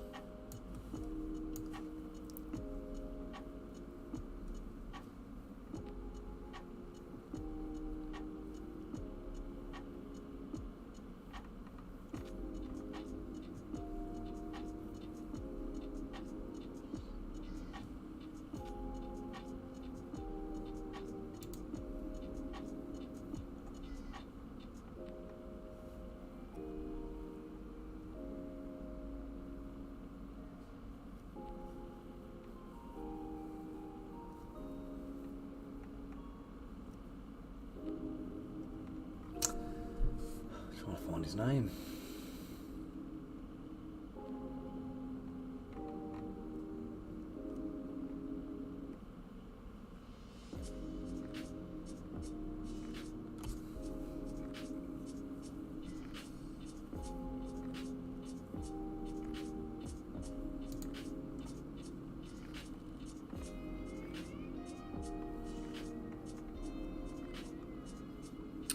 Sure, he sent me an actual email.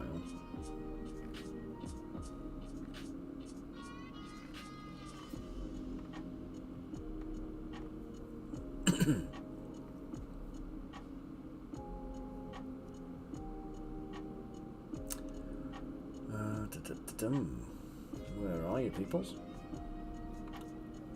It's not Joe.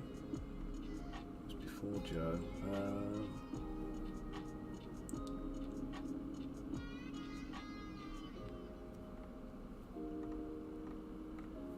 How far back are we going?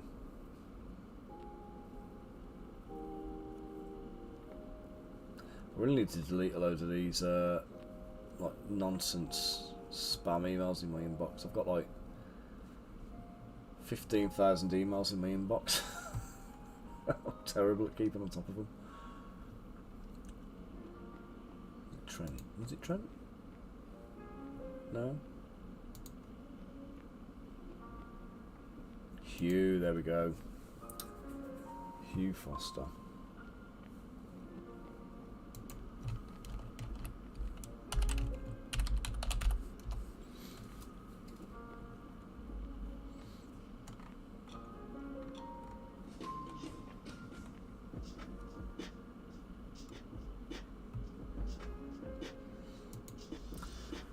Okay, and that's 1, 2, 3, that's 4 more to do.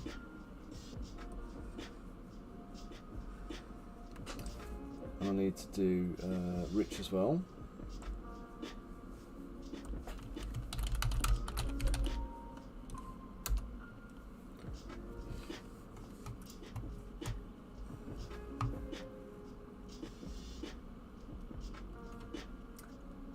Pathol Jana, I don't know what you're saying. Thank you for the comment. City Guards, will they have special rules for each one?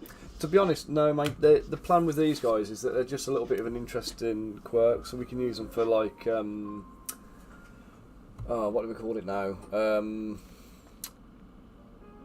Just little characterful pieces to like use in your game. So if you want to have like, I mean, like there will be.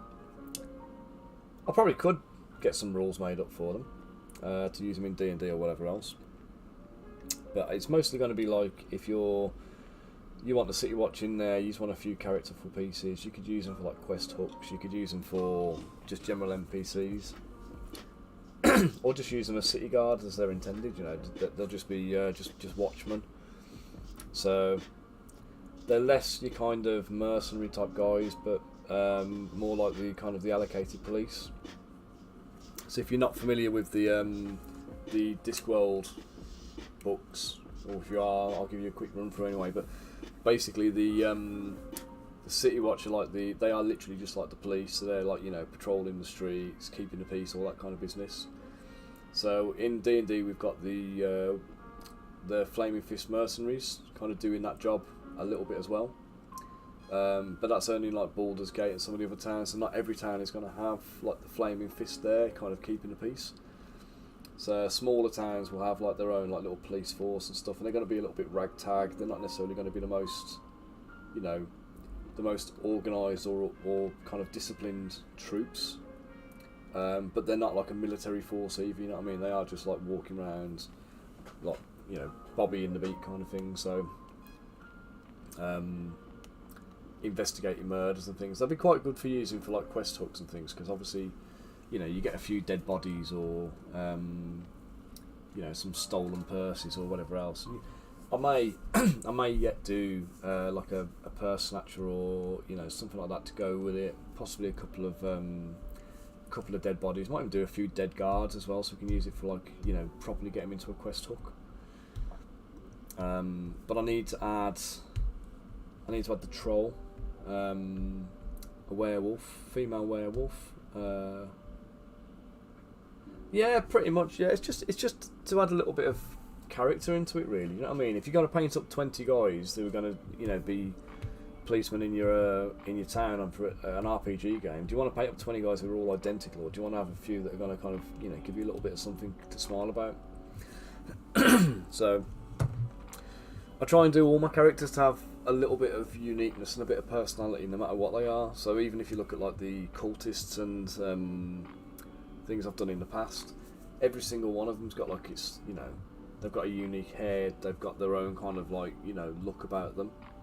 And as I'm sculpting them, there's like a story there for them. Do you know what I mean? It might not be a big in-depth story or a big backstory or anything, but there's something there that helps me kind of visualise and decide what details I'm including and things like that. So, you know, if they've got an eye patch, you know, it's because they've had such and such an injury in a fight because they're this kind of character or whatever, and it just kind of helps to kind of, I don't know, get in the mindset to kind of create a character rather than just a costume. Because half of it is costume design when you're doing these kind of things, because most of what you end up doing is, you know, the outfit. But as well as the outfit, you've got to get that little bit of personality in there to kind of say, you know, let's visually portray what this character is and how they are. So yeah, by the end of this now, we're going to have, we've got the 4 we've done already. We're going to have, we've got 1, 2, 3, 4, 5 more going in. So that'll be a total of 9. Oh, plus me as well. Let's put my head in there. Let's add me in as a watchman while we're on it. Because why not?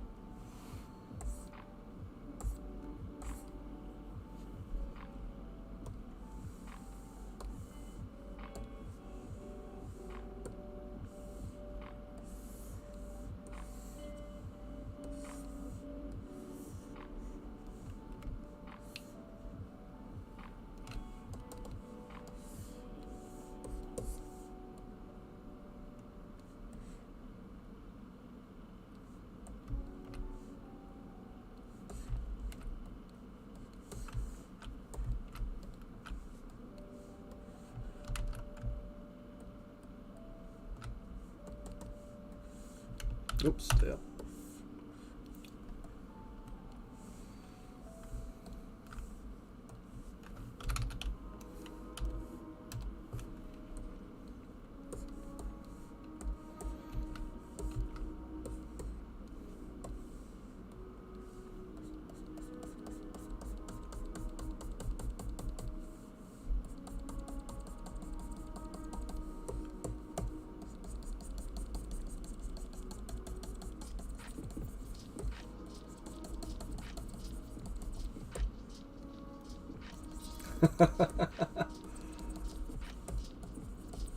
Yeah, this is me from before. This is a couple of years old now. This model. To be honest, it still looks the same. I just need more grey in the beard.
I would say that's a fairly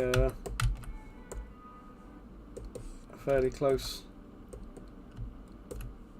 version of me. The only thing's missing.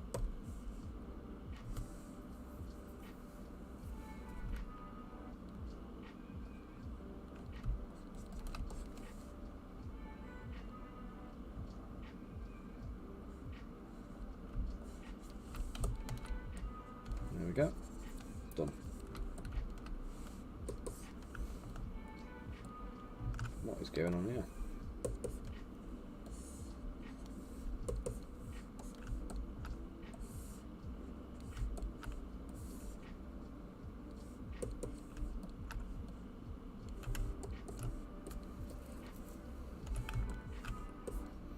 Let's just take the thing off.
Okay, guys, so there we have it.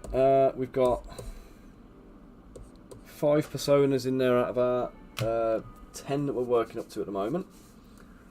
We're going to have a few more probably added to that. If you know anybody who's jumping at a bit and wants to have a little miniature of themselves made, then let me know. Ping me a message on Discord and we'll get some reference images and try and get them on board. And other than that, let's get a stream going out. And I have got a call to make, which I will do when the stream has ended and the microphone is off. Everything is running. I will not do it on stream again. So who's running today?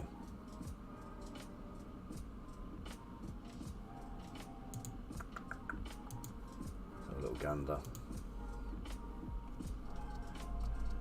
Here we go, Mr. Mike Moans. Let's drop in. Well, guys, thank you all again for joining me today. It's been a pleasure. I'll be back tomorrow. I say I'll be back tomorrow. The call I'm expecting now is about a client coming to visit me here, so I've got a meeting face to face. But once the client meeting is done, which won't take all day, I'll jump online and we'll do a stream for a little bit, and I'll definitely be back on Wednesday. Okay, guys, thank you all again, and let's go and raid out to Mike Bones.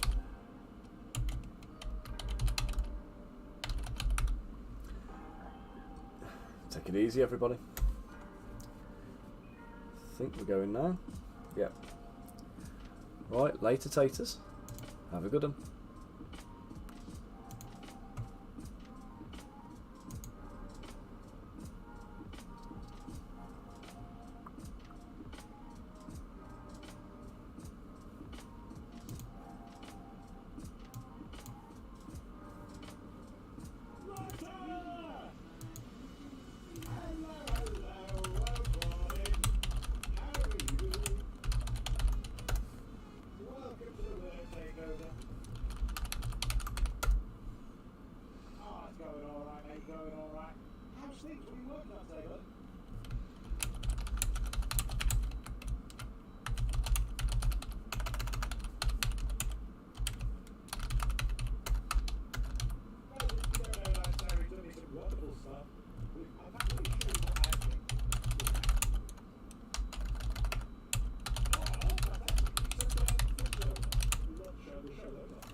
Nobody would tell if I was Brian Blessed or Mike Moans, but who loves it.